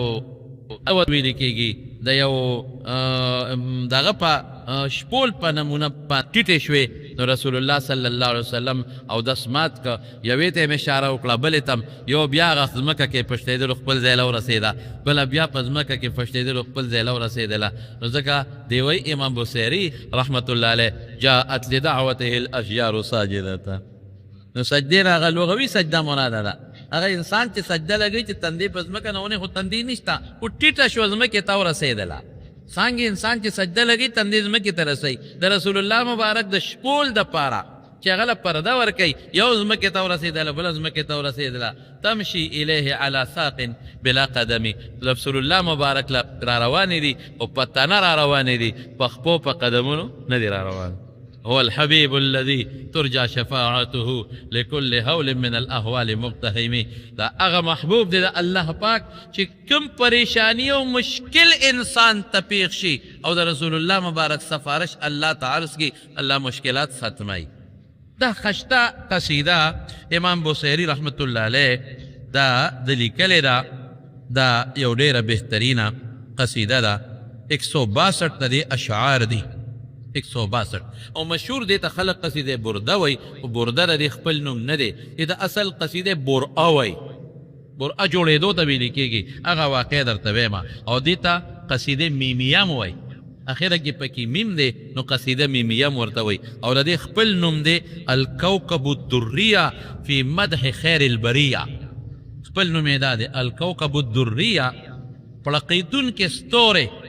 فی مدح خیر البریه په صفت د هغه شخصیت کې چې په ټول مخلوق کې د هغه نه بهتر شخصیت بل نشته. دا هغې له نوم یې ښودی دی د امام بوصیري رحمت الله علیه. امام بوصیري دا د ده شرف الدین لقب په دې خلکو پیژنده.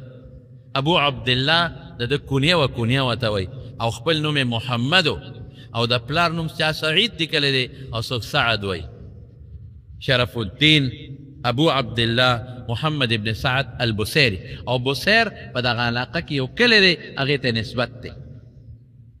دا قصیده د ولي ولیکله دې ته قصیده برآ ولې وایي بعضې ورته برده هم وایي خیر د هغې م یو وجه جوړېدی شي هم درته ووایم. دا سړی شاعر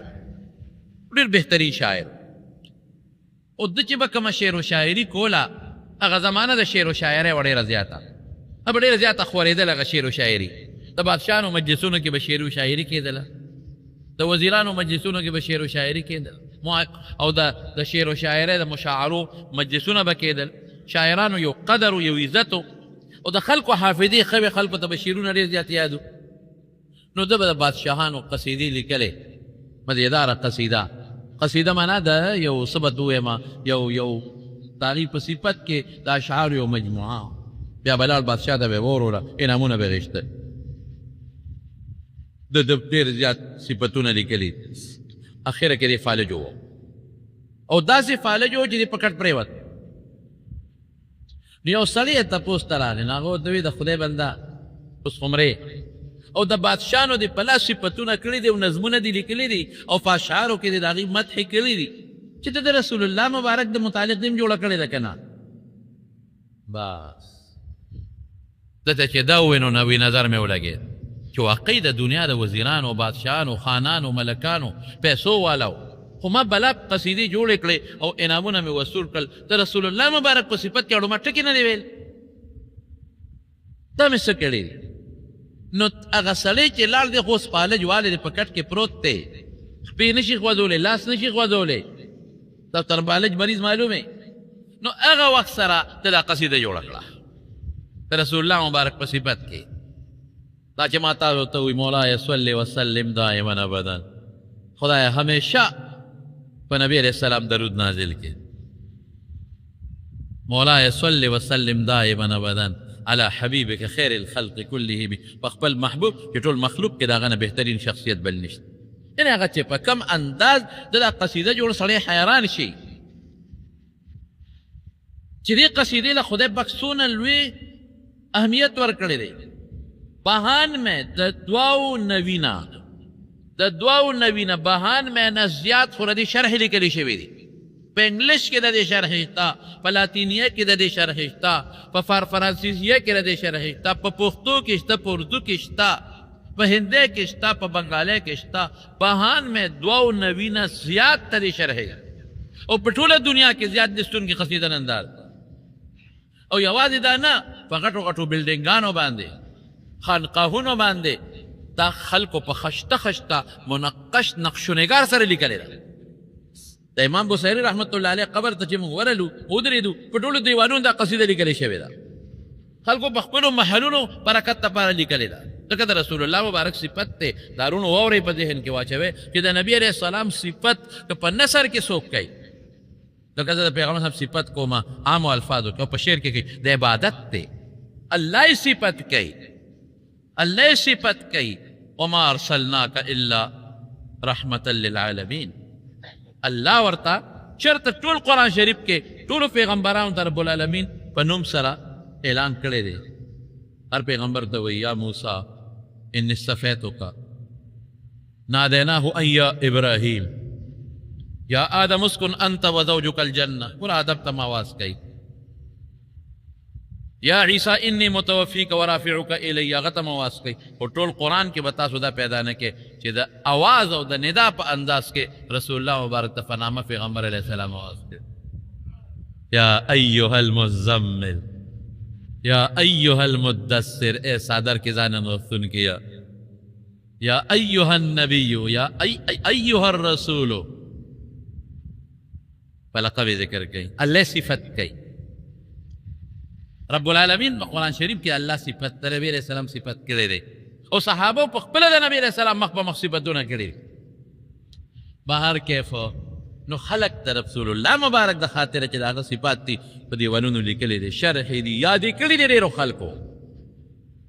او ډېر خلک د نظمونو نه مخکې ردي یو څو کړی مو وایي دومره زیات لوستونکې قصیده بله نشته په مخ د ځمکه کمه چې دا ده. دومره صفات په زما په خیال په یو قصیده او نعت کې نه کم صفات چې په دې کې را جمع دي. ډېرو خلکو ته یاده ده، یاده کړې دا قصیده، ډېرو ته په یادو یاده ده. نو ته دا قصیده چې ولیکله د پیغمبرانو په صفت کې نو وده شو. نو چې څنګه دې وده شو نو په خوب کې نبی کریم صلی الله علیه وسلم الله اکبر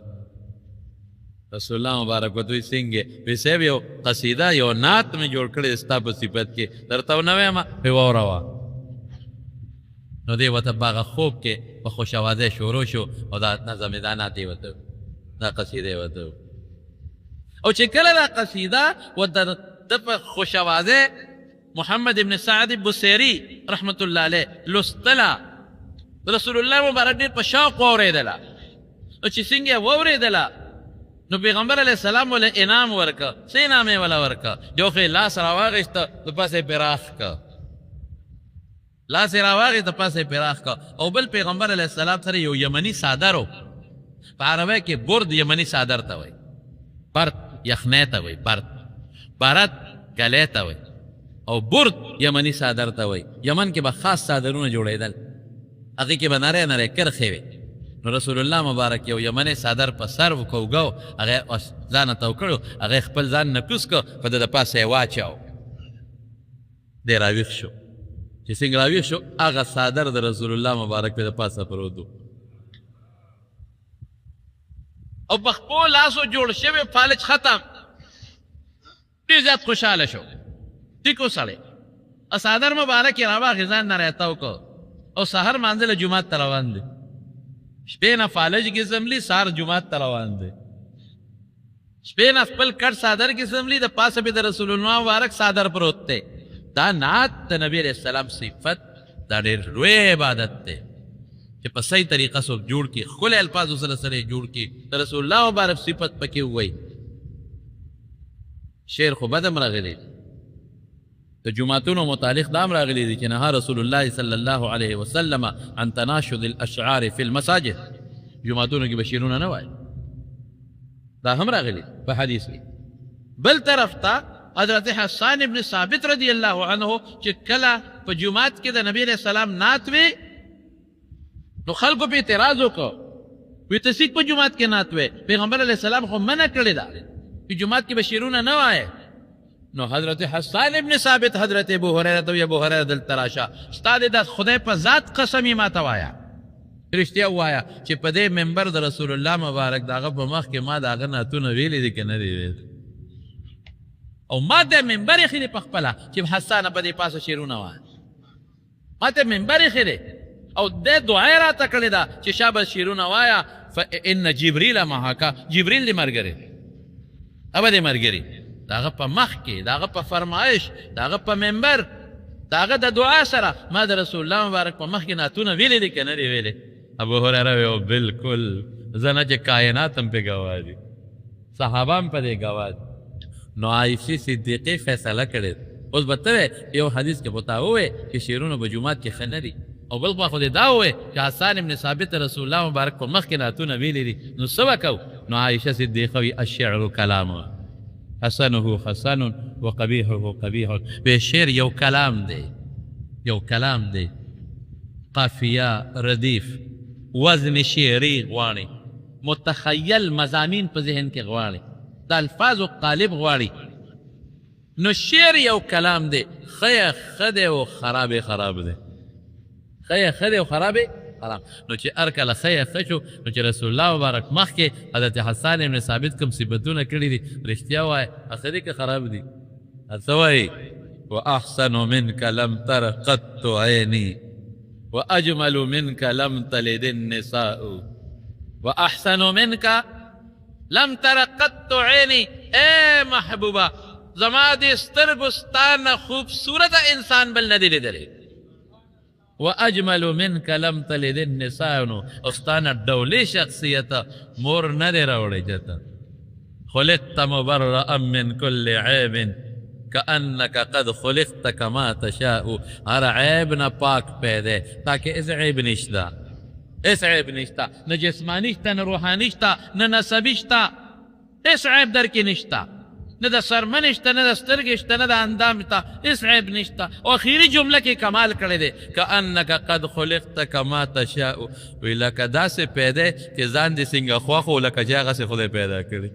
ځان د خلکو خوښ وسئ که نه، څنګه چې ستا ځان خوښ و هغسې رب العالمین پیدا کړی. نو کله حسنه حسن، نو جومات کې چې رسول الله مبارک مخکې حسان ویلی دي، یا نور شعراو ویلی دي. کعب ابن مالک خضرجي هغه ویلی دي رسول الله مبارک زمانه کې شاعرو. عبدالله ابن رواحه د حضور پاک مخکې ویلی دي. نو دا ښه شعرونه دي، عبادت دی، د پیغمبر صفت دی، امانه نه دی. او چې کوم رسول الله مبارک وایي جومات کې شعرونه مه وایه، خراب شعرونه، د ښځو صفتونه یې پکې، د ښځو د ویښتو صفتونه یې پکې، د ښځې د غړانګې او د جامو صفتونه یې پکې، د لوبو پته راځي، د سندرو پته راځي. سړي ته د فلم او د سینما سکرین را یادوي، دغه بیا ښه نه دي په جومات کې. زما وروڼو دا د نعت برکت دی، دا د قصیدې برکت دی چې د کومه قصیده ووې د رسول الله مبارک په مخ کې. نو چې کله بیا د جومات ته را روان شو، څادر یې په سر که، نو د دغې زمانې یو لوی بزرګ و عالم ابو الرجا رحمت الله علیه انیق دروازه کې ولاړ دی. چې دې سنګ کور نه ووتله، نه ښځه خبر کړی، نه بچي خبر کړی. راشه بسې را بیدار شم، د خدای کور ته منځ کوم، بیا به قصې کوو. چې څنګه هغه ورته ولاړ دی، کلکې یې ونیوه، ورته ویې محمد ابن سعد بصیري بیګا چې د رسول الله مبارک ته کوم نعت ویلی دی، لاول به اما ته وی وروستو به جومات ته ځي، لاول ما ته هغه نعت وی وروستو به جومات ته ځي. وی ابوالرجا حضرت تا ته څه پته لګي، ته څه خبرې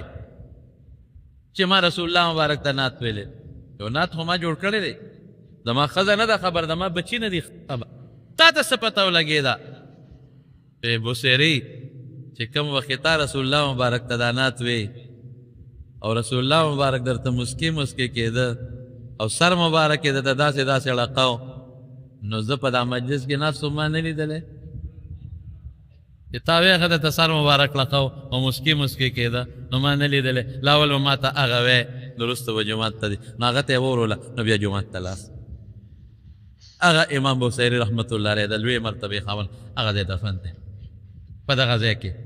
او هغه څادر چې کوم قیمتي څادر و، څوک به یې دی په پاسه بیا چولی دی، دفن شوی دی، خو د هغې تاریخ وروستو نه دی معلوم. نو خلک ورته قصیده برده وایي. اصل قصیده برده یو بله ده، هم درته ویمه،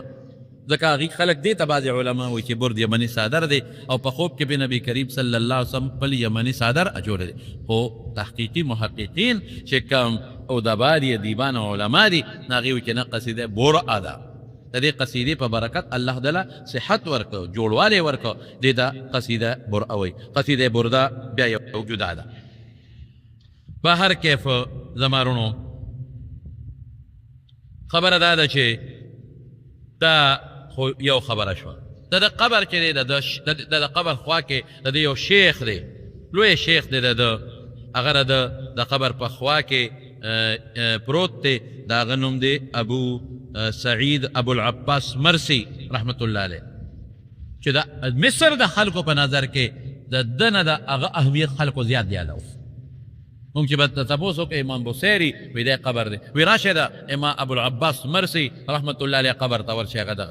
هغه د خلکو په نظر کې د ده نه هغه د امام شاذلي رحمت الله علیه شاګرد او مریدو کوم چې په نقشبندیه کې شاذلیه ورته وایي هغه د شاذلي رحمت الله علیه شاګرد او مرید دی نو د هغه قبر دی ورسره خوا کې یو لوی جومات دی جومات یو څنګ ته د ده قبر دی بل څنګ ته د هغه قبر دی بهر کې دې پورې درته یو بله خبره هم کومه کومه چې اصل زموږ علما وایي قصیده برده هغې ته قصیده لامیه مو وایي هغه بله ده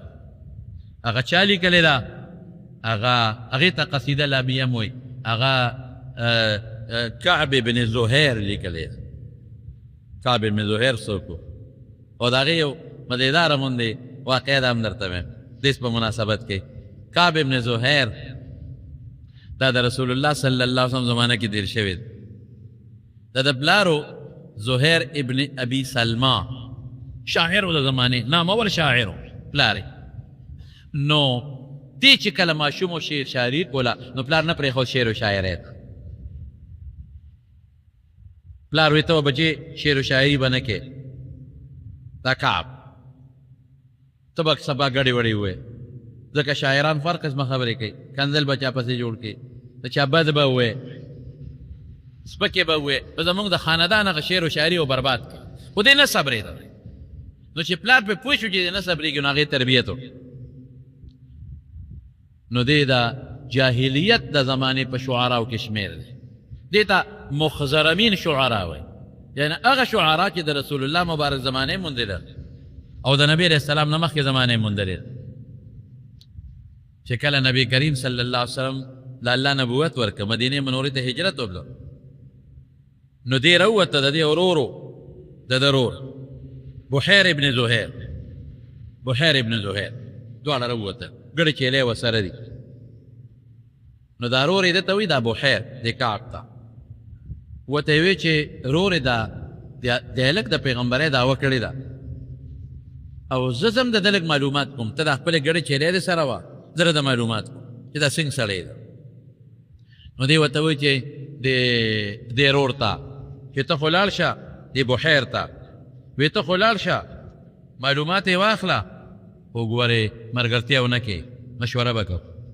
هغه وی ښه نو دا بحیر دا رور چې لاړ دا سن 7 هجرۍ نه مخکې خبره ده مدینې منورې ته نبی کریم صلی الله علیه وسلم ته چې ورسېد نو پیغمبر علیه السلام وپېژنې ځکه پلار یې د زمانې لوی شاعر و زهیر ابن ابي سلمى لوی شاعر و نو هغه وپېژن نو نبي علیه السلام د ایمان دعوت ورکړه نو دا رور دا بحیر یې خدای پاک مسلمان دې کله مسلمان شو نو واپس راغی نو د کعب ته د خپل لور د شاعر ته وایي چې رور خو ما وپېژنده اخو رښتونی کس دی او د خدای رښتونی پیغمبر دی ما خو په ایمان راوړو په دې رور ته غوسه شو ورور ته ډېر بد رد ووایي درې سپکې ورته ووایي او د هغې نه پس دونه الټه شو دومره چې د رسول الله مبارک په بدو کې شعرونه شروع کړه حج ورته وایي په عربۍ کې د هغه سپکې د حضرت ابوبکر صدیق سپکې شعرونه جوړ کړل نو زموږ د شریعت قانون دا دی چې کوم انسان د نبی علیه السلام سپکه ووایي که په نظم کې وي که په نثر کې وي دی واجب القتل دی نو رسول الله مبارک ته چې پته ولګېدله چې کعب ابن زهیر ظالم خو په ما پسې بلا سپکې وي په شعرونو کې او زما ډېر بدې ویلي دي او د حضرت ابوبکر صدیق رضی الله عنه ویلي دي نو نبي ته مباح الدم کو اعلان وکړو چې کوم ځای هم کعب ابن زهیر جاګیر کمړی کوي نو صحابه دې دا 7 هجري د تقریبا صحابه خواره دي د حدیبیې د صلح نه پس زمانه ده اسلام خور شوی دی نو دی غریب پریشان و چې خدای دا به څه کېږي زما متعلق خو نبي علیه السلام د مرګ فیصله کړې ده او کوم مسلمان له په ګوتو ورلم خو ما پرېږدي نه نو دی به کله طایف ته کله یو خوا ته کله بل خوا ته ورور ورته وې ځمکه پرې تنګه شوه وې ورورې خیر دی په دې کې دی چې لاړ شو مسلمان شه دی لاړ مدینې منورې چې مدینه سن 7 هجري ده اوس چې مدینې منورې ته راغی نو رسول الله مبارک نه پېژنده نو سلام یې واچو د پیغمبر علیه السلام مبارک مخ کې ودرېد نبی علیه السلام ته دی وایي چې د دې وپېژنده ویې نه مې نه پېژند وی د کعب ابن زهیر بس چې دی وی د حضور پاک پاره مبارک اوچته شو. وی ابوبکر هغه شعرونه د څه ویلي دي؟ زه نه ویم درته هغې کې یو ډېره غوندې بدي ده. څه ویلي؟ ابوبکر صدیق یاد وی دی ویلي. نو چې کم ځای کې لږه سپکه وه نو هغې سر کې اخر کې میم راځي نو د هغه په نون بدل کوي ما داسې نه دي ویلي داسې مې ویلي. نو شاعران خو بیا عجیبه که نه دي خو زمونږ د دې کتابونو کې یو شاعر تېر شوی دی متنبي نو هغه زهیر یو سړی و هغه سره روان نه شو نو هغه سپکې ورپسې و چې په شعرونو کې چې د باد بڼه یې کړه. نو یو ځل دا متنبي په لاره روان و باران دی او زول طوفان دی اومقه زهیر په مخه ورغی چې هغه ته د باد بڼه په شعرونو کې جوړه کړې وه. نو زهیر د مټو مې راځه کور ته یې بوته ورې ورته بل کالوا ملوې پې وخوړه او رضا یې کړی. رضا خو نو لکه خپه خو ته هغه و خوشحاله یې کړ الوا خو ډوډۍ موډۍ ګرم یې کړ. نو دې غریب ملامت و چې ما زه د سره څه کړي دي او ده ما سره څه وکړل. نو چې بار لاړه بیا د هغه صفتونو کې قصیدې شروع کړې. چا ورته وی عجیبه ده مخکې دې ولا بد وې اوس دې ولا صفتونه شروع کړل. نو یو شعر و شاعران خو کمال کوي که وی هجوت زهیرا ثم انی مدحته هجوت زهیرا ثم انی مدحته ولا زالت الاشراف تهجا وتمدح. بلاول مې د زهیر بد وی په شعرونو کې هج وه اوس مې ولا صفت وکړو. وی شریفان خلک چې دي که نه وی څوک یې ښه وي کله یې څوک ښه وي او کله یې خلک بد وي. هم یو شریف شخصیت دی. نو چې دی رسول الله مبارک ته مخامخ ودرېده نو د پیغمبر علیه السلام په مخ کې یو لویه قصیده وه. نو د هغې قصیدې خو ډېر اشعار دي خو یو مشهور درته ویم یو د رسول الله مبارک صفت والا دی. سرنامه خو یې دا ده چې بانت سعاد فقلب اليوم مدبول متیم اسرها لم يهد مقبول.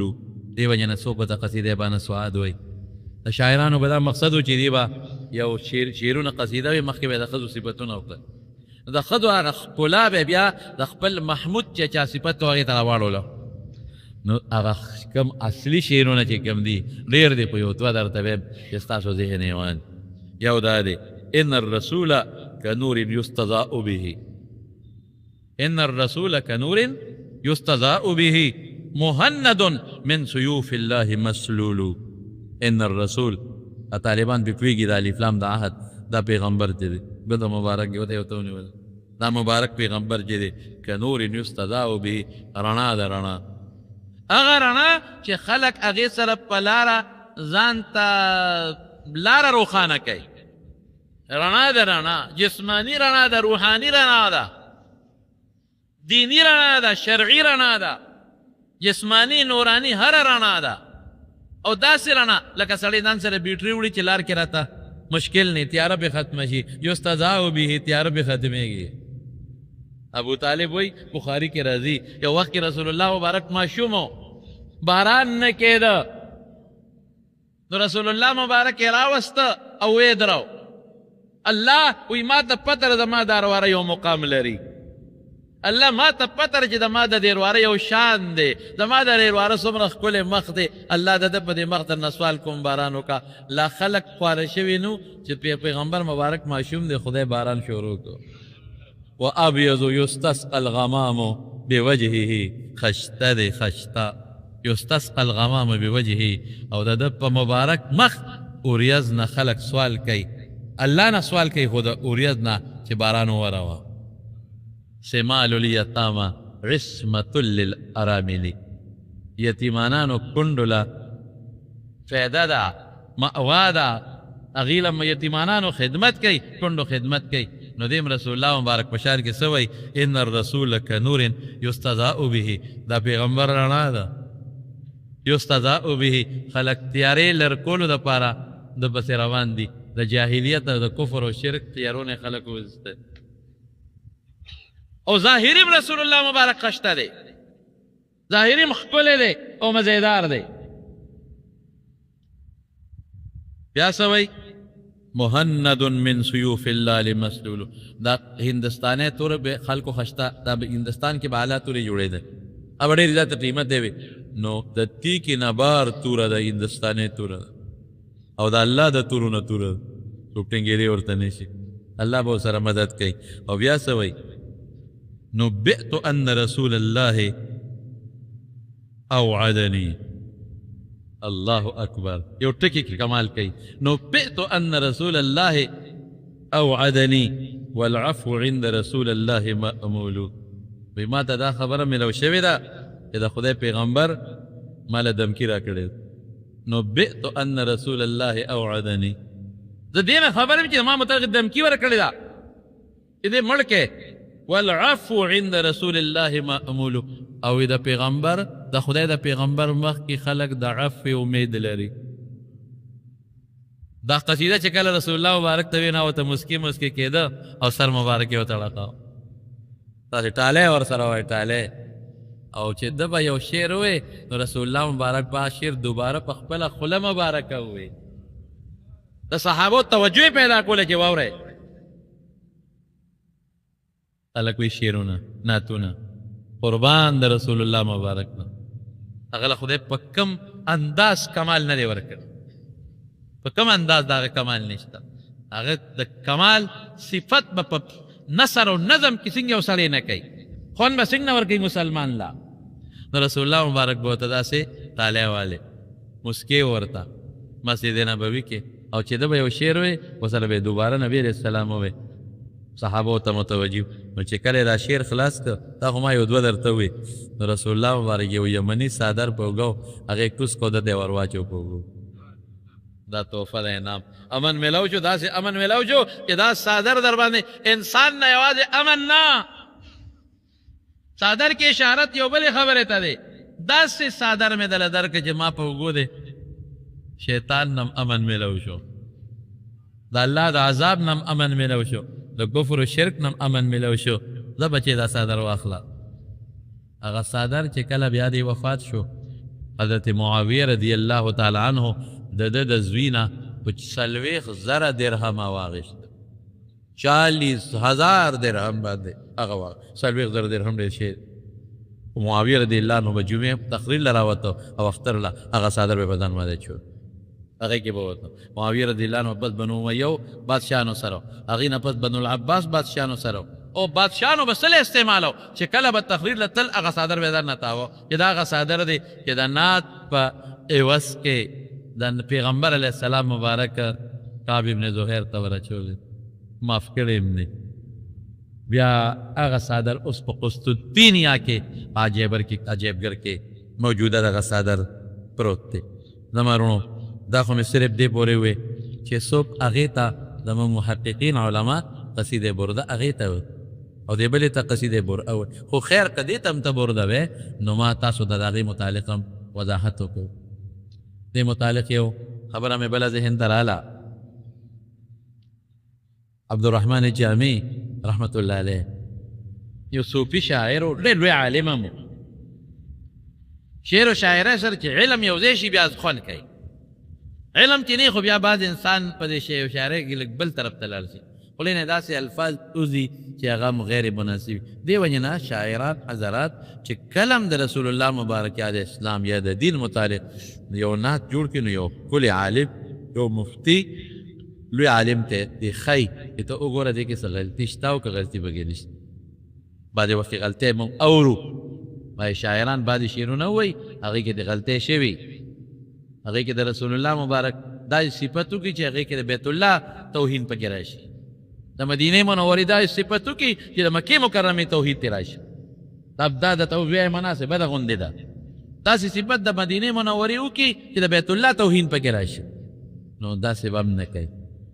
یو عالم ته دی ښایي. عبدالرحمن جامی رحمت الله علیه یو کتاب لیکلی دی الفوائد الضیائیه د کافیې شرحه ده. خلک ورته شرح جامی وایي. صوفي شاعر و دیب شاعر د رسول الله مبارک صفت کې یو قصیده ولیکله فارسی کې. روان شو مدینې منورې ته. د مدینې چې کوم گورنر دی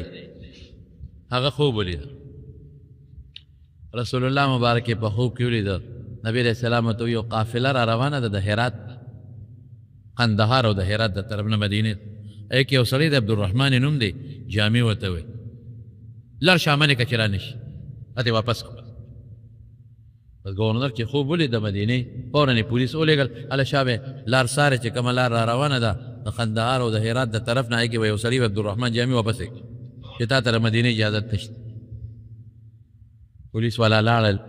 قافله مخې له ورله عبدالرحمن جامي پکې څوک شته خلکو خو لوی عالم و شیخ و لوی صوفي شاعر بزرګ د زمانې یو دا سړی دی وی ته وی تا ته ګورنر د درنه اجازت نشته ته مدینې نه منله بس واپس چې واپس یې که هغه چې تړه صبرېده چې پولیس والا لاړل په بل طرف بیا راتاو شو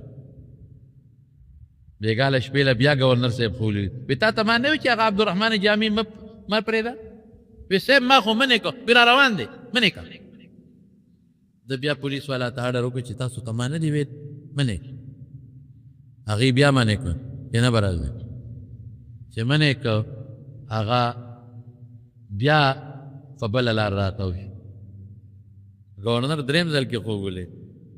رسول الله مبارک ورته بیا فرمایي وی تا ته ما نه وي چې دا سړی منې کړه وی حضرت ما خو وی بیا را روان دی د بیا پولیس والا ولېږل وی ګرفتار یې کړه پولیس والا ګرفتار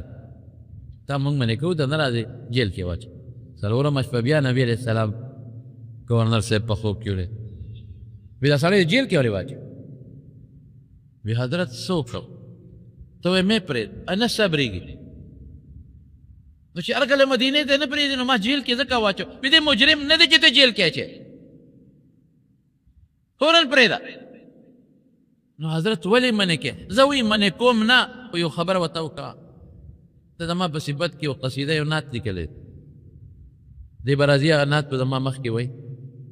نو که هغه نعت یې زما مخکې وی نو فتنه جوړېږي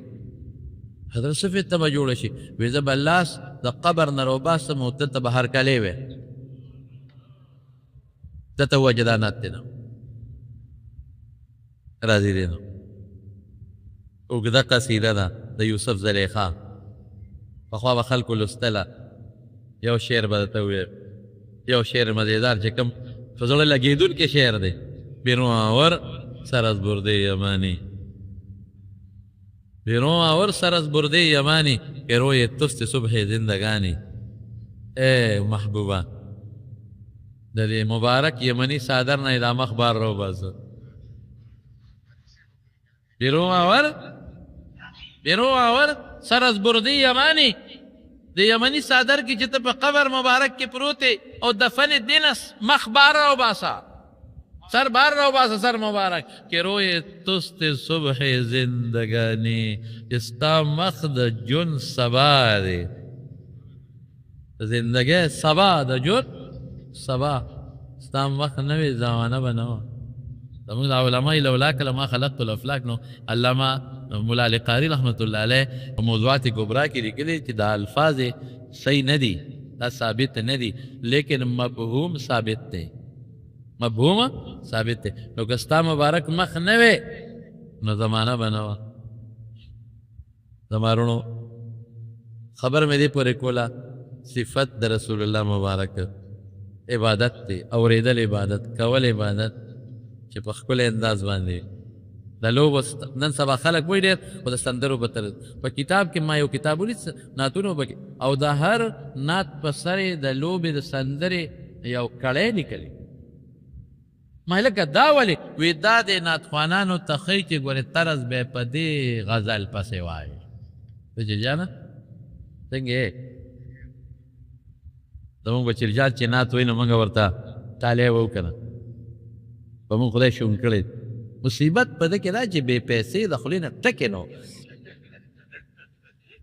نعت بې پیسو بلکل نه وایي حاجي نو دې غریب خو مزدوري نشي کولی خو نو موږ به خدای دې پکې خیر واچوي بهر کې دا خو زه خوشطبي ورسره کوم او الحمدلله دته زه وایم شکر وباسه شکر وباسه اواز خدای ښکلې درکړی په دا سندرې م ویلی شو په دې ګانې م ویلی شو نو خدای پاک دله حافظه هم درکړې ده داسې حافظه خدای چې کمپیوټر دی زما په خیال ما ته د یو خپل کور کې یو نمبر دو یاد دی له موبایل نور راته نه او دته ته دنیا بچرجان ته تپوس پلار کې څه نمبر دی په یو ټس یې درته پلار کې څه نمبر دی په یو ټس او موبایل ټک ټک میلو کې خدای پاکه موږ خو به نه غو سترګو د ګورو موږ ته نه ښکاري بهر کې دا د رسول الله مبارک. نو علامه بوسیری پورې خبر مې کوله د هغه قبر دی په اسکندریه کې. یو بل عظیم الشان شخصیت پکې پروت، ډېر عظیم الشان شخصیت چې هغه ته لقمان حکیم وایي. څوک د پیغمبر وایي، قرآن شریف کې الله ذکر کړی دی. دا دې چې کوم نصایح خپل بچي ته کړي دي الله قرآن کې ذکر کړی دی. او څوک به نه پیغمبر نه راسي او نیک سړی بهر کې یقین سره موږ څه نشي ویلی. خو د لقمان حکیم قبر هم په اسکندریه کې پروت دی. او یو لوی شی پکې بل دی چې هغه یو لوی مکتبه ده، په عظیم الشانه مکتبه. په ژوند کې مې داسې کتابخانه چې ده نه ده لیدلې ځکه دا چې ده مونږ چې لاړو مکتبې له ستړي شو، خدای پاک په ګېټ کې ورننوتو نو یو چت دی او په یو عجیبه اندازې جوړه کړې، لوی میدان دی، لوی میدان او دې کې مکتبه ده او چت دی مکمل. یو چت ته به خېږي نو بل ته به خېږي نو بل ته به خېږي نو 6 دقیقې 15 دقیقې لږ وچته تو 12 چته ده. یو چت څونه دی؟ هغه چت خو یې خپل کار به کوي، خو مونږ پکې صرف د مید نه پکې د حدیثو څه وګوره چې د حدیثو کتابونه کم ځای پراته دي. نو دې لاړ دانې زحمت د هغه تپوس نه مګو یالته کې هغه فهرست کې وګورئ تاسو به کم ځای پورې کړی دا خو 12 چته ده او یو چت یې دومره دی چې زما په خیال د نیمت ورنږدی به وي نو دونه به خوني خو خیر تقریبا. نو تا به کم ځای ګرځې ته مو تپوس وکړه معلومات واخله چې د حدیثو کتابونه کم ځای یو هغه به وګورو نشي کتی. موږ په یو د لغتو یو حصه هغې کې لغت لیکلی و په هغې ګرځېدو. یا خدای پاک هغه کتابونه چې موږ په خوب کې هم چېرته نه دي کتلي. بیا هم د حدیثو ځای پیدا کړو نو په هغې کې ستړي شو، یو سرزن او په بل تې راوزن دا کتابونه داسې پراته دي المارو کې نه دي، په دې منځ کې پراته دي نو دې خوا هم دي او داسې هم دي تابېږي به ورسره. کمپیوټر یې ورته پرتې دي که څوک په کمپیوټر پکې لیکل کوي کاغذ قلم میز څه پراته دي. او یوازې د عربۍ کتابونه نه دي، هرې ژبې کتاب پکې پروت دی. او یوازې دیني کتابونه نه دي، میډیکل کالج والا ناس هغې خپل کتابونه انجینیرینګ والا دا چې څومره د دنیا علوم دي د دې ټولو کتابونه پکې پراته دي. هلکان او جنکۍ لګیا دي کتابونه ګوري او خپله مطالعه پکې کوي. یاره زما په اندازه ما لا به دې متعلق خو زه لږ معلومات حاصلوم چې دا په دنیا د ورلډ په حیثیت د 3 نمبر کتابخانه ده. خو زما په دنیا په ټول ورلډ او په ټوله دنیا کې به د دې نه لویه مکتبه او کتابخانه به لري. بل د هغې د کتو دپاره هغوی چې کوم انتظامات کړي دي، کورسۍ یې ښودي دي او هغوی ورته کمپیوټر یې ښودي دي، که د هغې نه څو پرنټ وباسي یو کتاب پکې ګورې نو حیران به شي چې خدای پاکه. نو دا په اسکندریه کې دا یو معمول دغه معلوماتي سفر د بحر احمر متوسط په غاړه باندې دا ټول د هغې په غاړه تقریبا دا لوی کابر پکې دفن دی. او زه خو چې لاړه به د امام بصیري رحمت الله علیه قبر سره خوا کې ودرېد، یو عجیبه کیفیت پې محسوس، یو عجیبه کیفیت. نو دا شخصیات دي په دې کې په مصر کې او د اسکندریه په سفر کې او د هغې متعلق څه نور ضروري څیزونه هم تاریخي شته دی. نو که تاسو پرې نه تنګېدئ که خیر انشاءالله. نو یو بل برته آینده جمعه ویمه احرامات مې ولیدل ډېر تاریخي عجیبه حیران بشئ. او میوزیم کې هغه خبیث ته ورله ماله خبیث پېژنئ که نه فرعون هغه له ورله. نو ما وی چې هلکه د فرعون ملاقات له ورې نه ځو، زیارت له نه ځو، نیت جوړ کې زه د تله زه به پیغور وله ورکوم، پیغور ورم خبیث بچی مې خر بچی مې دلته اوس پروت دی عربۍ کې ورته لګیا وم ابن الحمار یا ابن الکلب دلته اوس سپي بچی پروت دی تا وی زه خو لوی خدای ما وړخه که نه ټیزه نه اوس ابرته انشاءالله هغې سفر کې چې مونږ سره لیدلي دي ډېر عجیبه او ناشنا ابرته انشاءالله آینده جمعه ویم. الله پاک دی مونږ له د دغه بزرګانو چې د هغې نومونه درته واخېستل،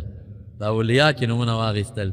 الله یې او د رسول الله مبارک صفتونه خدای دې مونږ د نبي علیه السلام سره دې اکابرو ملګري سره ملګري کړي په آخرت کې. زمونږ په زړه کې د خدای رسول الله مبارک محبت واچوي او د هغې صفتونه